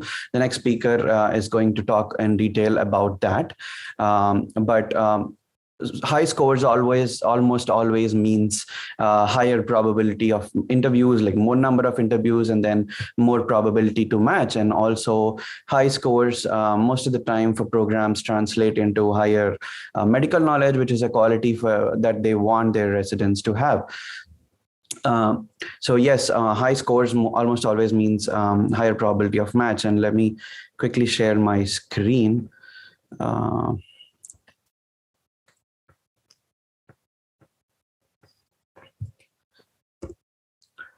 So this is from AAMC, one of the very recent data. You can take a look here that the average step 1 score is around 231 for internal medicine. We're going to talk more about internal medicine because that's like the most commonly sought out residency program for IMGs, but most IMG friendly programs are within the same range. 242 for step 2 CK. You can see that's about the 50th percentile or the average score for step 1. And if you look at the 75th and 90th percentile, kind of like the high scores, is like 244 for step 1, 253 for step 2 CK, and 90th percentile is 254 and 262. The reason I say that high scores means higher probability of matching is this is not like very recent data, but relatively recent. Step 1 is now pass or fail, but still the idea is that you should understand that higher scores means higher probability of matching. So the green line is for the non-US IMGs. 240s in step 1 used to mean almost 70% probability of matching. 260s increases that probability to around 90% chances of matching, I would say. And for non-US IMGs, the step 2 CK score is very important. What we can see here is higher CK scores means very less likely that you won't be matched. The ratio between matched to unmatched goes up significantly as your score increases. So unlikely that you will not be matched with high scores. We can talk in detail about the nitty-gritty things, why you may not still match with high scores, or how you can match with low scores. But overall, the idea is higher scores right away means that, you have a very high probability of matching. And for certain academic programs, I would say it wouldn't be all scores. Like I said, it is program specific. For certain programs, they might use scores as only an initial filter to screen and give interviews. They might not consider it or give much weightage to it at the time of ranking. That is where other things come into picture. But certain programs, scores, they might give importance both at the time of giving you interviews as well as ranking you, unless there are no obvious red flags during the interviews. So from high scores, you can definitely expect higher number of interviews and higher probability of getting matched. For certain academic programs, I would say that apart from scores, other things, especially your LOR, your interpersonal skills, and research or publications, these will be more important. So that's where the overall application comes in afterwards. So high probability of matching, but if your goal is to go into an academic program, big centers, then yes, certain other things matter too, not just scores. And that's where we actually started the Start to Match course at Sarthi. This is to help medical students, those who are going for exams very soon, and maybe going for the match in the next 2 years. We work with them on various aspects of the match profile, talk about the basics to higher level things, and so that they can have a better overall profile and hence higher probability of matching into the specialty of interest. We have monthly classes. You can just go to the website, the Scratch to Match course, and you will see details. We have classes on different aspects as well as a closed group for mentoring. So oftentimes the next question would be, what is the target score? So I would say the 75th percentile, like we saw for step 1, is around 244. The 90th percentile for step 1 was 254. Step 1 is now pass or fail. So focus on the CK score. I would say a CK score of around 250 is very good. So if most of the time you ask me, what's the good score? So around 250s in step 2 CK is good. You can look at the data. That's why I say like 250s is good. Step 3, Dr. Mansuri already just spoke about it. Having it on your profile significantly improves your chance of matching. But then if you have a better step 3 score, I had a very good step 3 score. And most of the interviews asked me about my step 3 score, how I was able to score high on that. So it might not always be very true, but yes, to a large extent, good scores translate to good medical knowledge, and programs would want to say it. So why not work on it? Whatever it takes to get a good score, then you should be. We should all try to do that. If we do not end up getting a good score, then there are ways around. There are so many things, other things that you can work on. That doesn't define anything. But yes, if you can, then always it's very helpful to get a good score that straight away increases your probability of match. So that's the bottom line. I think you can still be able to match with low scores, but it's fortunately or unfortunately the single most important thing. So start working on that and try to score high, especially on your step 2 CK and step 3. That's a brief about why I think scores are important and how they can increase your match probability. But if you have any other questions about the USMLE steps and all, I'll be happy to answer them here, or you can take a look even at our match course, Scratch to Match course. Thank you very much, Praneeth. So let's hold off on the questions. I do want to invite our second speaker of the session now, Dr. Roshini Pradeep, who will give you the other perspective, right? So Roshini, welcome, and glad to have you in Arizona. Yeah. Hi, everyone. So I'm here to talk about low scores and working your way up to match. I totally agree with the statistics of Dr. Reddy. I mean, that is the actual scenario that if you've not taken your steps yet, probably you have to first target on your scores, and that would be the most important thing to do. But if you've already done with your steps, like I was in a situation last year that, in beginning of 21, I had done my step 1. I had a score below 220. I was wondering what to do. So this is for people who are, already done with your step 1. You have an obvious result here that your step 1 scores are low and how to go ahead. So the first thing I want to talk about is, if you've not taken your step 2 yet, make sure you do it much better, at least at a difference of, 20 points, if possible.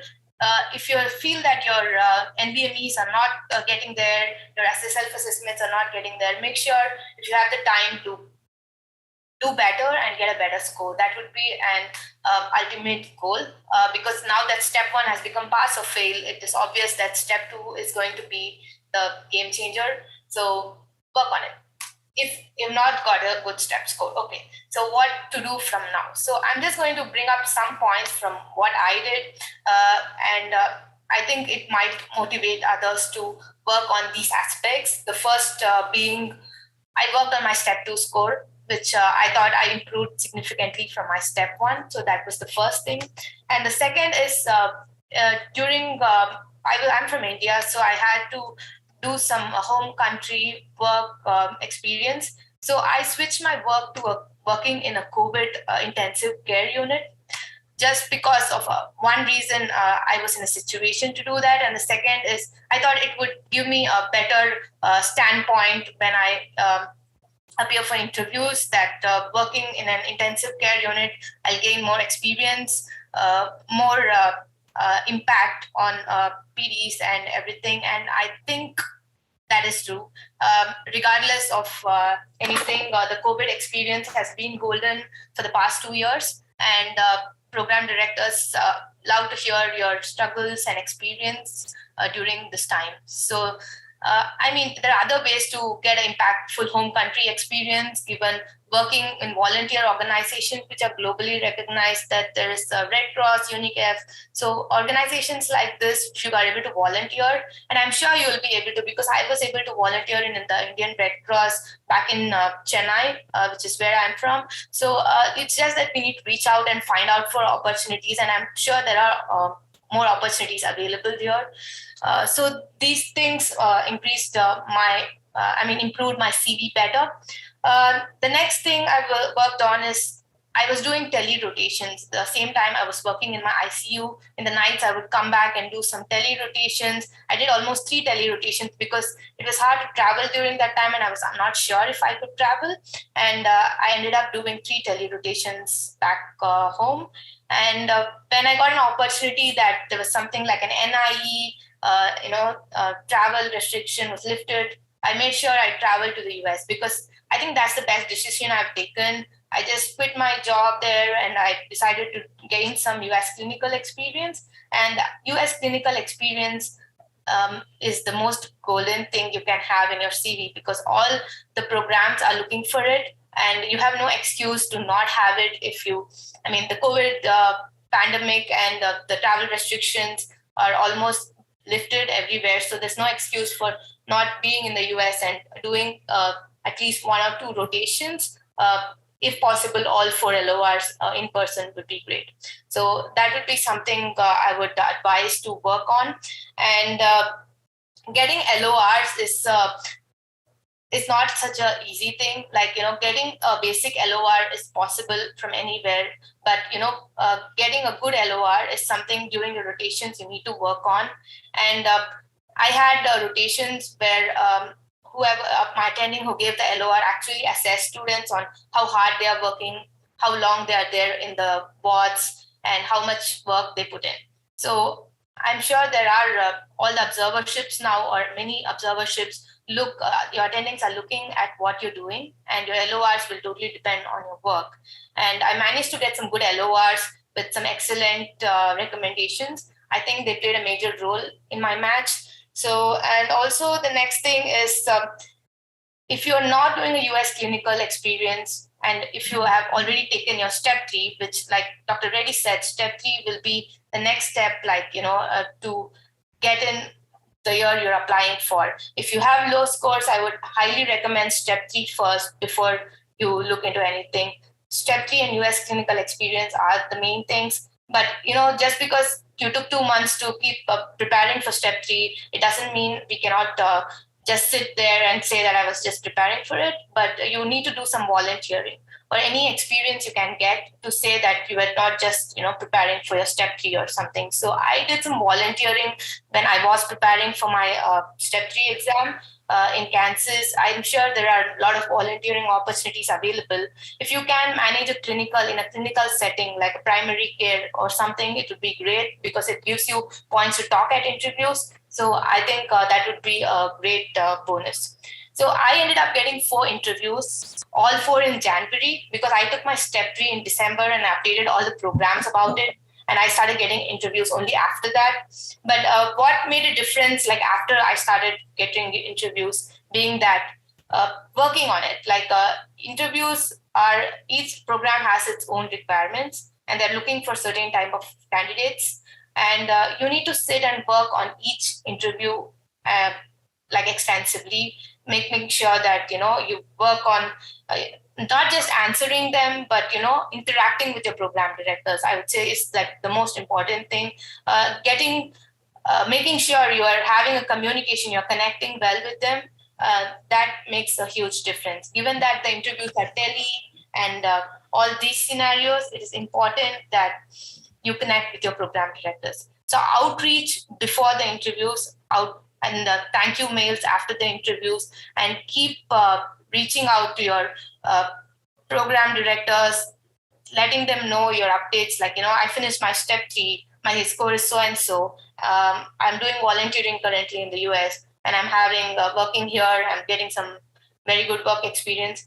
I sent a lot of emails. I also made some calls to some of them.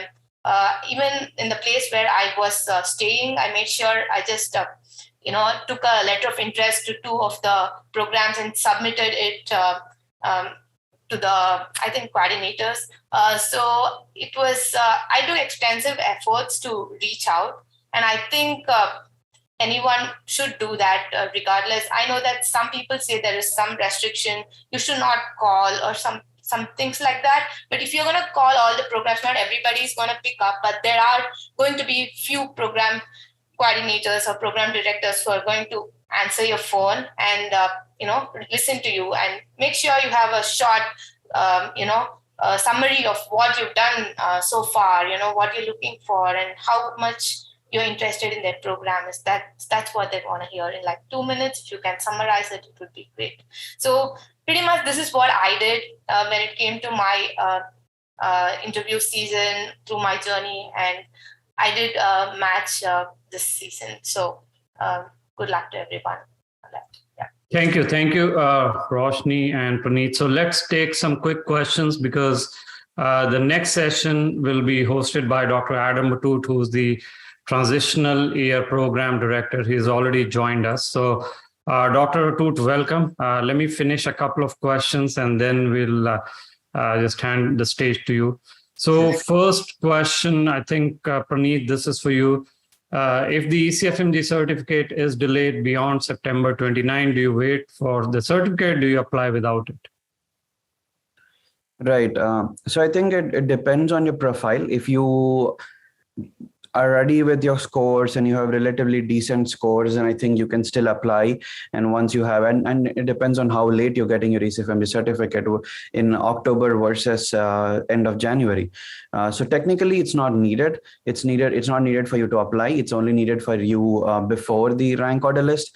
And it depends on your profile. Like I said, if you already have your scores, they're decent enough and you're going to get your ECFMG certificate very soon, then you can apply and always extensively reach out and say, once you're ECFMG certified, that you are ECFMG certified and that you're updating the programs about it, that still works. Okay. Roshini, maybe this question for you. What type of volunteer work would you recommend to overcome any flags, maybe a lower step 1 or something? I would recommend if people can get into any primary care setting, volunteer there, it would be great, given that you get clinical experience and you can actually talk about it during your interviews, what you learn there. But volunteering doesn't necessarily mean a clinical work. If you can even get work at a vaccination center or any other medical related volunteering, it should be great. Okay. Praneeth, I think we've answered this question in our YouTube video, but maybe you're an expert on this. What will be the change of accreditation criteria from 2024? All right. 2024, yes, we spoke extensively about it. Just type on Google 2024 USMLE Sarthi, you'll get the detailed video. But to answer your question for now, I would say from 2024, what they're looking into is they want the medical school recognizing or authorizing body of the country, which is, for example, for India, it is NMC. They want those bodies to be recognized by the WFME, World Federation of Medical Education. So that's going to be the change from 2024. That would be the criteria to decide if you can apply to USMLE or not. But in simple words, if you're already in medical school, all you have to do is complete the Form 186 process, irrespective of your country's recognizing body is recognized or not. If you complete the Form 186 before 2024, you will be able to continue your USMLE journey, continue to take your exams even after 2024. So just finish the Form 186 process now and you'll be good. Okay. Thank you. And I wanted to thank you both Roshini and Praneeth. This was very, very helpful. I know you are PG1, so likely going back to your duties. So thank you for your time. Appreciate it. And if you have other questions, you can put it in the chat or Q&A and we'll try to answer. Thank you, everyone. Thanks, everyone. Now, as the last session, as we go to the home run of this conference, This is going to be the flagship session. Dr. Adam Atut, who is the Transitional Year Program Director at Hackensack Palisades, he has joined us, and he'll be joined by his colleague, Dr. Simca Weissman, who is the Director of Clinical Research at Hackensack. I think the way we had set up the schedule, what Dr. Weissman was to go first, but since you've joined Dr. Adam Atut, maybe you can kick it off, and we have 50 participants eagerly waiting on the interviews. What do you look for in the interviews? What can they prepare for? How to nail the interviews as they prepare for the virtual or hybrid session. So the stage is all yours, sir.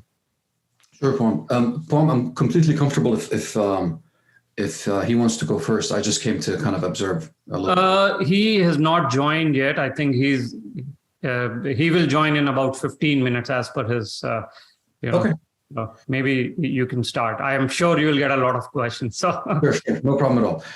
First of all, thank you all for having me. It's an honor, privilege to be here with you guys.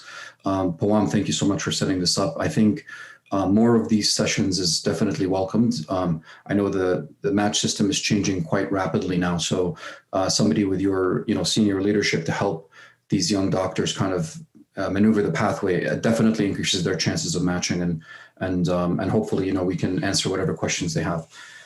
So what did you specifically want me to talk about? So the focus is on interview preparation. So first, how should they prepare? What do program directors look for? How is the virtual going to change it? Will it be virtual versus hybrid? So sure. Just everything about the interviews. Okay. So first of all, this year, ACGME recommended to all the program directors to continue to have the interviews virtual.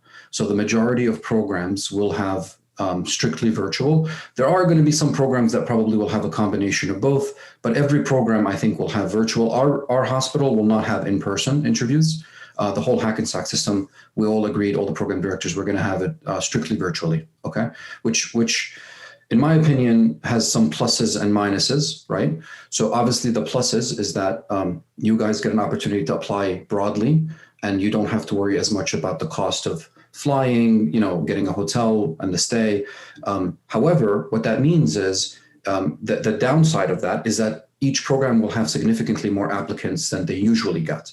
So just to give you guys an idea, so my program, for example, generally gets somewhere between 2,000 and 2,500 applications per year, right? We have 18 positions, and last year we had 3,100 applications, a little bit more than we usually see. So as you can see, like if you're not a competitive candidate, you can easily get lost in that mix when some hospitals are getting an overwhelming amount. So for you guys, I would highly advise, because every program is going to have more applications, apply broadly. So if you're planning to apply to 100, apply to 150. If you're planning to 150, make it 200. You really don't want to limit yourself, because the chances of matching now are becoming more difficult, especially for IMGs. Okay, thank you. So then, the next logical kind of questions that I'm seeing, I've applied broadly. What do programs look for? How do they select IMGs for interviewing? Cool. So I'm going to tell you that in programs that are the size of ours, when we have 2,500 applications, there's really no time to go through every single application. That's impractical. Even if you spend 20 minutes per application, right? Times 2,500, that's like months, right? So you can't really do that. So the way we do it is we have some filters that we place where we're able to kind of bring down from 2,500, and our goal is to get down to maybe 1,000 applications. And then from those 1,000, we're going to look through each one and maybe interview 300 to 350 so that we can get our 18 positions, right? So how do we get from that number down, right? So some of the things we look for is obviously USMLE scores is something that's looked at. For me as a program director, it's not the only thing. I've accepted people who have 260s, and I've accepted people who failed step 1 and step 2, 3 times. To me, it's like it varies depending on your situation, right? But for example, if we use a filter that if you graduated more than 5 years ago and you didn't take your step 3, you're going to get filtered out of that. For example, we use a filter if you scored below 200 on step one. Now it's pass fail. So now if you fail it twice, for example, you get filtered out, right? So that helps us bring it down. And then we look, for example, have you had any US clinical experience, right? So if you're an IMG, have you worked with a US doctor? What do the letters of recommendations look like? Are they international letters? Are they local letters? Were they written by a program director? So letters come in tiers, right? So chairs and program directors of departments have the highest level of prestige in their letters. Next is core faculty. And then third would be just regular, community doctors, right? If you have no letters from the United States, I can tell you most program directors will look at that very poorly, right? So if you're a resident back home in your country and got a letter from a doctor there, it doesn't hold as much water as if you got one from a doctor here in the US, because ultimately we want to know that you can function here as a resident here, and not, some countries have different guidelines, different treatments. And then obviously research is a very, very big component. So if you, for example, didn't do well on a particular exam, if you have a couple of publications, it kind of offsets that, right? So I think Pawam can kind of guide you on that. So that's kind of like the selection process, right? So that's how we kind of get down to select. And then interviewing is a whole different ballgame, obviously. So just on the selection process, because this year and probably part of next year is going to be a hybrid, you will see many applicants with step one pass fail, but many with scores. Right. How will programs in general evaluate someone with a pass on step one, but someone with a score? So I'm going to tell you that when I was in meetings and like when ACGME brought this up, I mean, I kind of, I was very concerned, and I voted that I don't think it's fair that we get to see, like if a student graduated 4 years ago and got a 200 on step one, a bad score, right? And then now today in 2022, somebody takes it and also kind of gets 200, but on my paper, it looks as a pass. And then I can see the 200. I think it's not fair that I can hold it against the guy that I can see it, but then the other person that just passed, he looks like he scored 250 the same way. You know what I mean? It's not fair. So this is what I kind of, me and a bunch of my friends that are also program directors, we all agreed that if somebody got a bad score and they passed, we will not hold it against you as far as step one, right? I will consider it a pass. I will not, me personally, I'm not going to penalize you for that. The same way the US grad has a pass, you will have a pass. But I'll tell you, Pawam, like if somebody has like a 250 on step one, right? I mean, it's human nature to kind of like, you saw that, right? You can't not see it now, right? You're going to give them an extra bonus point that like, okay, this guy actually is really good. He scored very high, right? But having a bad score, I think most program directors understand it's not fair. So we will probably not hold it against you. It will be considered a pass. Step two, though, however, yes, that score matters now more than ever. It matters a lot more than step one now because, it's a numerical value. We can filter off of that number. Okay. More on the evaluation. So you have helped many of our students, both in tele-rotations and on-site rotations, and thank you for that. Now, how do programs or how will programs look at someone probably who couldn't travel, had to do tele versus someone who had to do on or could do on-site? Yeah. How will that factor in? Yeah, look, Pawam. So COVID kind of like changed the paradigm around this, right? And I will tell you, tele-rotations are here to stay. They're not going anywhere. The same way telemedicine now has become a very important route of what we do as doctors, right? So when you guys come to train with us as residents, you will see that we train you on telemedicine because patients want that, right? They want that. Sometimes if you want to just go over labs, you need to learn how to interact on a telemedicine setting. So having said that, telemedicine rotations are there. There's a movement now in the United States to make things more equitable, right? Like that if I have millions of dollars, right? So my child will be able to go and travel to every hospital in the country versus, let's say, Pawam doesn't have as much resources. His child is also applying. It's not fair that Pawam's child, who's also as good as my child academically, can't get that experience, right? So there's a movement of trying to equate that now. And so therefore, tele-rotations make it, doctors understand that it's a cheaper way. If you don't have the resources, it is a cheaper way to get clinical experience. And for me, when I see that and someone explains to me, hey, my financial situation was not that good, but I still went out of my way to do a tele-rotation, but I couldn't afford the flight, I couldn't afford the hotel or whatever. I mean, to me, that says a lot about that applicant, right? He could have just said, I don't have money. That's an excuse. But he squeezed a couple of $100 and did a rotation. I mean, to me, that says a lot about the effort that they want. They're hungry. You know what I mean? So I think tele-rotations are just as good. I don't hold them against. Now, what you do in the tele-rotation does matter.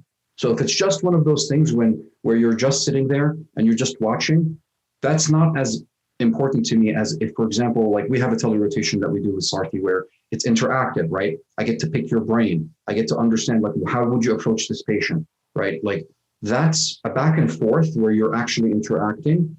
That means a lot more because that means the doctor saw you, thought you were good enough, gave you a letter or a recommendation or whatever. That means a lot more than just an observer, like just watching through a lens. Thank you. And to our participants, if you are looking for this tele-rotation, we are open for September, and my team will punch in the link for you guys. Next question, Dr. Atut. Do you consider med school scores while while screening the applicants? Yeah, so Pawam, when we get applications, there are literally like thousands of medical schools that we get, right? So from all over the world, it's impossible to see like the standard of teaching in every school, right? So in the US, at least the reason why US grads tend to get like a little bit of somewhat of an advantage is because all of their teaching is standardized by ACGME, right? But if some guy went to school in China versus a guy that went to school in the UK, I don't know if their curriculum was as, had the same standard of care. So if you got an A in, internal medicine in China, I don't know if that equates to an A, let's say in Hackensack. You know what I mean? So for me, medical school grades don't mean as much, right? I need to have a standardized ruler to measure you. So the USMLE is a standard ruler. Everyone's taking the same exam. Everyone's taking the same standard measurement. I can equate that. But however, it looks bad if you're applying for surgery and you failed surgery or you got a C in surgery. That looks weird, right? They're going to ask you about that. So just make sure at least the clerkship that you're applying for, that you're doing very well in it, right? Other than that, really not as much. We don't look at that as much. Okay. Other question that is coming up is tele-rotations in surgery. So yes, we are working with the Dr. Atut's team to get it there, and you will probably see it very soon. Now let's switch gears, Dr. Atut, and talk about actual interviews. So one of the first question is, discussing red flags in the interview. So one of the questions is, how do I justify my lower scores? Not justify, but discuss my lower scores during the interview. Should I discuss it or should I not? So I will tell you that if the program director does not bring it up, I would not highlight it, right? So remember, during the interview, like, you're a salesperson, you're selling yourself, right? If you're buying a car, the car salesman doesn't go to you and says, the wheels here were broken last year and the brakes need changing. No, he tells you, look, the engine is great, and like, look at this and look at that, right? He highlights the positives. So for you guys, highlight the positives. If they bring it up though, which they probably will if you have a very poor score, then you should have a very good answer, right? So this is where interview prep comes in, right? So I wouldn't bring attention to that part. Like, for example, I was interviewing a young lady, and she was doing phenomenal. Like, interview was going well. We were like 15 minutes into it. And then all of a sudden she volunteered this information that I didn't pay attention to. She was like, Dr. Atut, I just want to explain to you why I took such a big gap between my first and second year of med school. I didn't even pay attention to that. I honestly didn't even see it. And then she went on to explain this entire story that she had, that she wanted to say. And then I looked, and she's right. She had like 2 years of a gap between her first and second year. So if she didn't bring that up, Puan, I would not have noticed. And we would have just given her a very high rank, and like, she was doing well, right? But she brought that up. And then when we brought it up to the committee, when we were voting, they were like, oh yeah, she took a very long time. Her story didn't make sense. And then they brought her down a rank, right? I mean, why would I wouldn't recommend you do that. If I asked her, yes. So does that make sense? You know what I mean? Yes. So if you guys have poor scores, I wouldn't bring them up. But a good answer, for example, of like, why? I really don't like it when people make excuses. Like when they say, oh, like, I was sick that day, and like, I was under stress and I'm not a good test taker. That's not a good answer. right?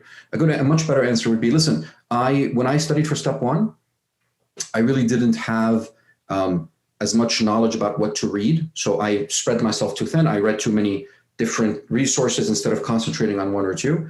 My learning style wasn't quite there. But look, on step two, I readjusted myself. I noticed what I did wrong in step one.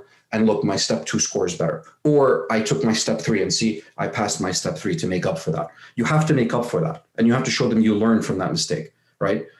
If nothing in your CV says I made an error and I corrected it, yeah, that error will stick. Thank you.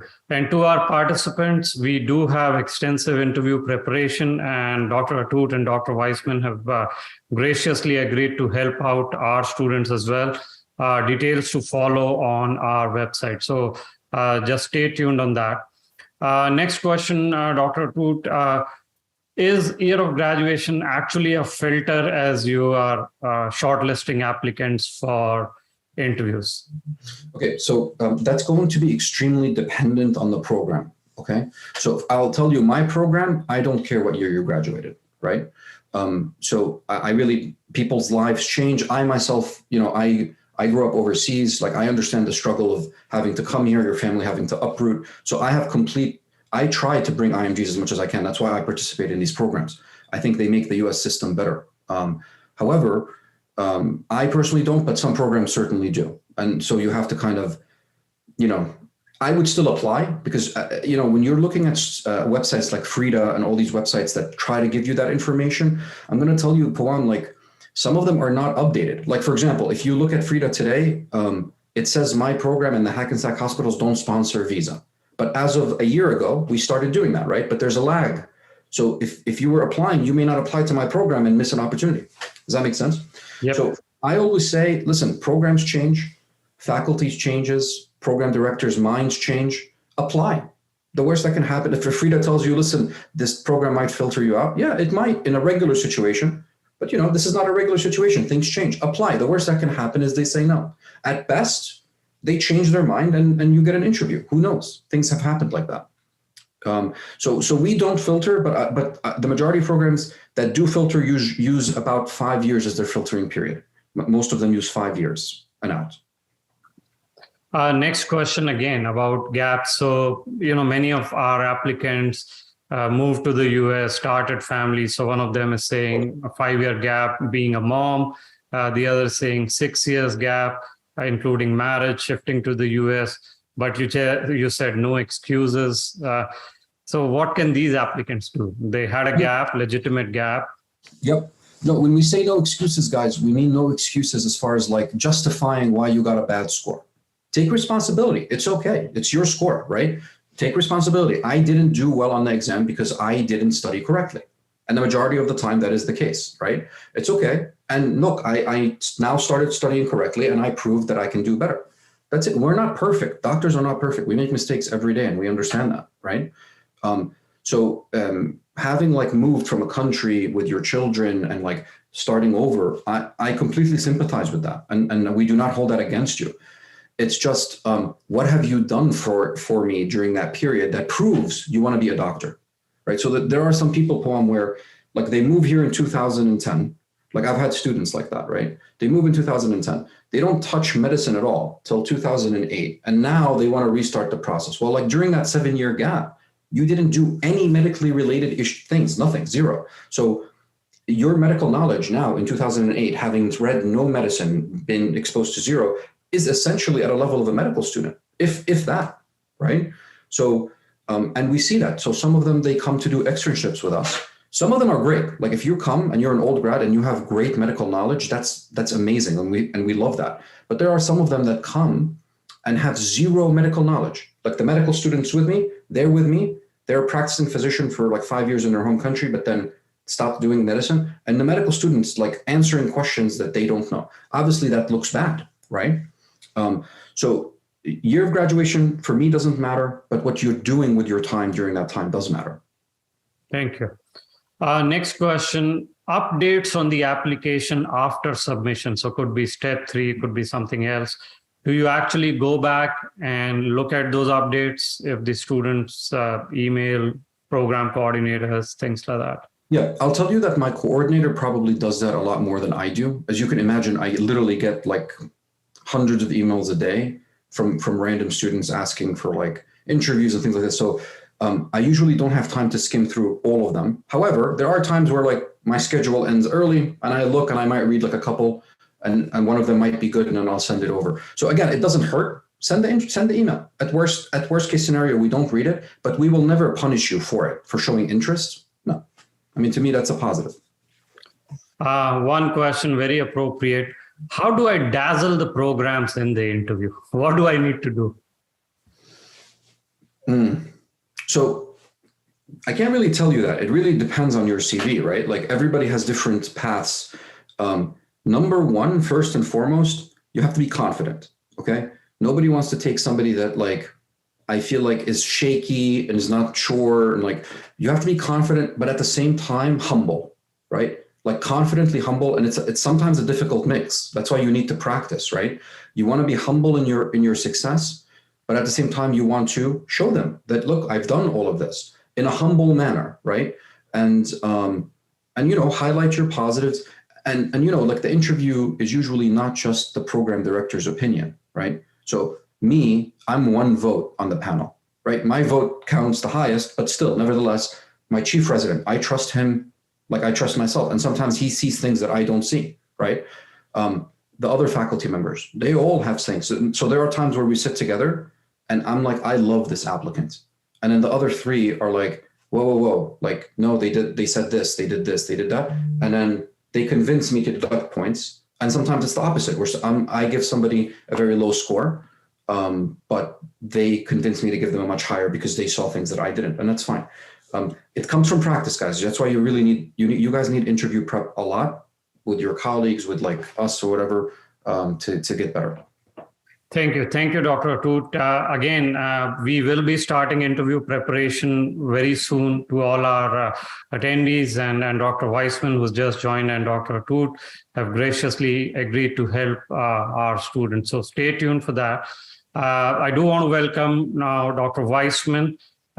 He is going to talk about why research has become so important, why research will continue to become important for your residency application, something, whether it's the pass-fail of step 1 or CS going away. And then probably we can open up for more questions for Dr. Atoot and Dr. Weissman. So Dr. Weissman is the director of clinical research at Hackensack Palisades, has been helping our students with research. His next batch will start August 15. But today we are going to talk about his perspective on importance of research. So Dr. Weissman, welcome. Thank you so much, Pawan, and thanks for taking the time, everybody, to kind of be here with Dr. Atoot, myself, and Pawan. So I think always research has been important in the eyes of the ACGME and program directors for not just residency, but obviously also fellowship. But it's because of the step 1 being pass-fail that a lot of weight has been shifted to other things. So of those, among the other things, obviously step 2, but I've heard personally from a lot of different faculty and directors of various programs, not even in our network, but even out of our network, that now research is going to be to the point where they're going to add it as a screen. So some programs are going to start screening based on your publication. So they might set it to 1 publication, they might set it to 2 publications, but now research has become something that's almost integral to sort of to complete your CV. So yeah, that's the short answer of it. Sorry, I was on mute. Can you talk about different types of research? Yeah. So that's a good question. I mean, a lot of I found because I work a lot very closely with the residents and help them with their research, because every program essentially by ACGME requirements needs research, right? And there's always a question like what exactly is research? Does it have to be a massive study? The answer is no. There's many tiers of research, right? So the lowest So just starting from something so simple as a poster presentation, that itself is valuable, right? Because for the ACGME, it shows, yes, my program now has research and it counts as research. So the programs want to see that, if as a medical student you can do a poster presentation, you could submit it to a conference. So when you're a resident, you'll do the same thing for our program, and you'll become valuable in their eyes. So getting back to the question and not getting derailed, poster presentation is the lowest yield. After that comes a case report. Case reports aren't necessarily, don't have to be crazy novel, but as long as there's a very good teaching point, that's what I tell a lot of the students and the residents. And there's a lot of interesting cases that happen in our hospital, and we write them up and we try to submit them for publication. After that comes a retrospective study. A systematic review comes after that, like some sort of review article that's systematically evaluating the literature. And then comes a meta-analysis, which you take the data, you actually pool it together and come up with original results. And then comes a large retrospective cohort cross-sectional analysis. And then after that's going to be like a prospective IRB study, which is almost impossible to do. And you really need IRB approval. But generally what we focus on here, with the residents and with the students is large retrospective studies, cross-sectional analysis on topics in internal medicine, a lot of oncology. We do a lot of gastroenterology, some cardiology, some neurology. So stuff like that. Yeah. Thank you. And to our attendees, August 15 batch enrollment has started. You can go on our website, but my team will post the link for you for the research course. So next question on research is, what do programs look for when they see research on my CV? What are they expecting? Yeah, that's a good point. So what happens is that so pretty much everything on your CV, it could be a matter of talk, right? It's a talking point, right? So now what happens is, let's say you're looking through your CV, they look under the research publication, right? Research right there.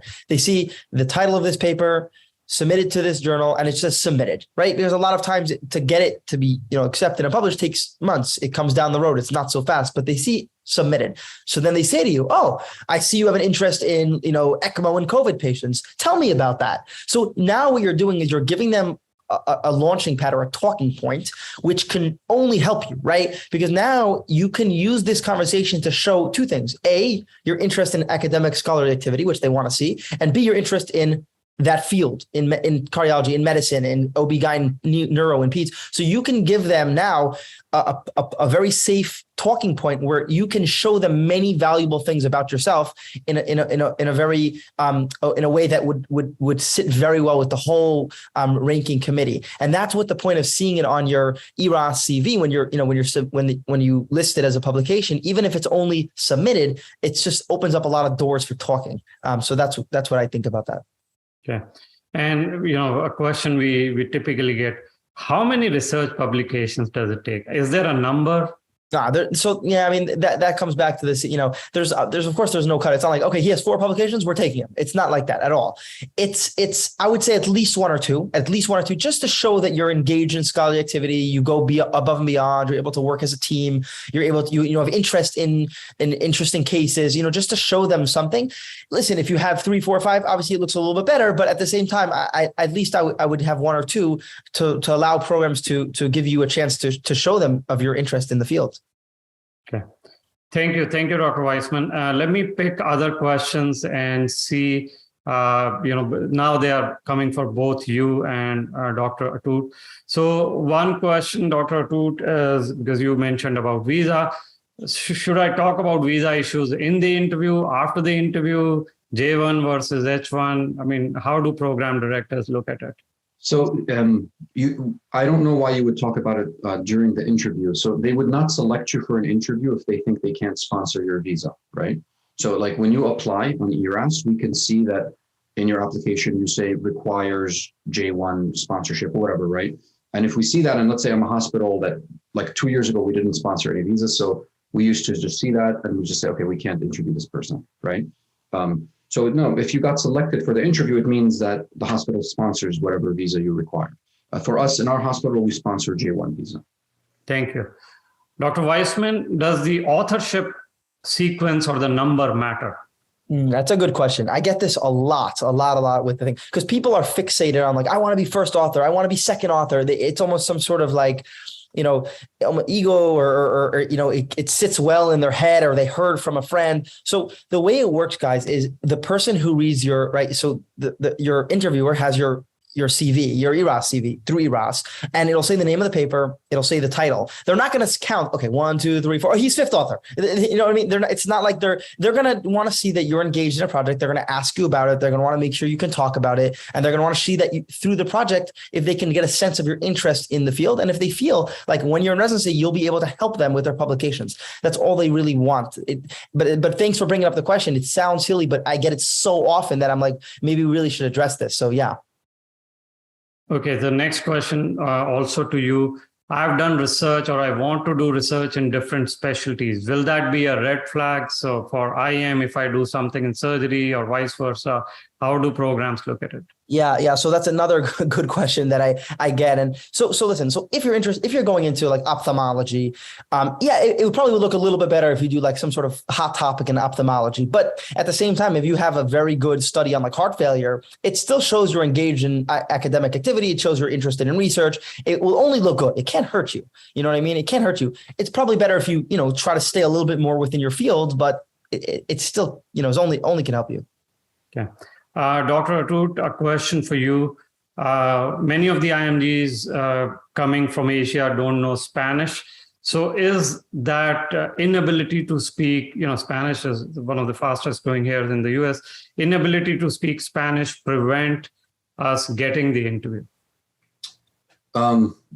I've never really paid attention to that, to be honest. So probably not, no. Now, I'll tell you, it depends on like where you're applying. So there are some hospitals that really don't see too many Spanish speaking patients, right? It depends. If you're in metropolitan cities, yeah, certainly. So our hospital, for example, I think like 1/3 to 1/4 of our census are Spanish speaking patients. So it would help you, but it's not like we want exclusively people that speak Spanish. So like most of our residents don't speak Spanish, but it would be nice, but I guess that would be hospital dependent, but we don't like filter on that. It's not going to be held against you, no. Other question, although now it is a decision already made. Why was step 1 made pass fail? Yeah, that's a really long conversation. Look, there are many reasons. I'll tell you what they cited, what ACGME cited as potential reasons. They said that, for example, that it used to cause too much stress on the student, where they were not really paying attention to the medicine portion of learning. They were just reading review books to take an exam, which I guess to a certain degree is true, right? I also like, I can't help but say this. I mean, this is obviously not something ACGME said, but it certainly helps the American graduate. I mean, there's absolutely no doubt about that, right? Now if you take away a score that an IMG used to score much higher versus the American grad and prove that they can compete, now you essentially remove that from even being in there. So like the IMG now has only one option, which is the step 2 score, right? So it certainly shifts the favor in the setting of the US grad, especially now that there's, for the first time, there's enough US students to apply for the residency spots, right? There's a lot of DO schools now that are open that supply us with enough students. But that's about it. I mean, that's really the major reason was like the stress on the student, and like now they can concentrate on like learning rather than that, and they can move and concentrate on research rather than just studying for an exam. That was the gist of it. Okay. Dr. Weissman, question to you. Should I mention all my publications in the CV, even if they are a mix of relevant and non-relevant to my specialty? Yeah, I mean, that goes back to the same point. So, the more you show, the better. Obviously, you should mention all of them. Some will maybe look a little bit better, some less, but it's still all going to help you, even if it's not a little bit, even if it's a little outside of the field that exactly you want to go into. Okay. Dr. Atut, we all know plagiarism is bad, but do programs actually check for plagiarism in personal statement and other aspects? We personally don't run your letter through a system that tells us you plagiarized, but I think we read enough letters of recommendations where sometimes we can recognize patterns. And So I will tell you, don't do that. I mean, you're a doctor, you should have integrity. I mean, we also, whoever you are, wherever part of the world is, you guys are literally in the one field where you're held in the highest esteem. Any doctor can go anywhere in the world and you're held in high esteem because of who you are. Don't jeopardize that by plagiarizing. I mean, I'll tell you, you probably won't. I mean, I don't know if anybody would catch you, but it won't feel good internally for the rest of your career if that's how you got it. So it's a bad thing. Yep. Thank you very much. We are coming towards the end, but any other questions? Our applicants, we've had a marathon session today. So if there are any other questions, let us know. Otherwise, we will post information about our research course as well as the interview preparation on our website. And again, thank you very much, Dr. Atoor, Dr. Weissman. This was very, very helpful, very productive session to all our attendees. That's our pleasure. Anytime. Thank you. Thank you. Thank you. So I will be around for a couple of minutes, everyone, if you have other questions. And I'll wait if there are. And again, thank you to all our panelists today, and thank you for the attendees for this session. Maybe a question for you, Dr. Atoor, since you're still here. Yeah, sure. Importance of the MSPE. Yeah. Letter. How important is that? I mean, I know that some schools don't provide that, right? So some IMG schools are not familiar with that and don't provide that. So to me, it's not something that like, if you don't have it, I hold it against you. All the US schools do provide it. It's part of the protocol. So, I mean, I can probably, the MSPE, guys, is essentially just summarizing your medical school performance, right? But I could probably see that through your CV. I mean, I can probably look at your scores and everything and decide for myself how you performed. So for me, the letter is not very important. It's not very important. Now, many of our applicants do have home country residency. Mm-hmm. So how do you evaluate that? It's a positive, for sure. So if you did residency back home, of course, you're going to be more competitive. However, there are times like Poem where I'm telling you, like where somebody did their residency 5 years ago in their home country, but then didn't do anything after that, like left the country and then has not touched medicine. So if you did a residency back in your home country, yes, that's a positive. However, I want to see from the time you finish to the time you're applying that you're still involved in either research, clerkships, externships, like, making sure that observerships, like just spending time with US doctors so that we make sure that when you start as a resident, you still have good sound knowledge. Well, I think that was all. No more questions, at least unanswered. So thank you, Dr. Atoor. Thank you, Dr. Weissman. And thank you for all the attendees. We will be posting more details on our website. Like I said, on the interview preparation, research, and the upcoming tele-rotations. And we'll be in touch. So thank you all, everyone, for joining today's conference. Thanks, everybody. Thank you. Bye. Take care.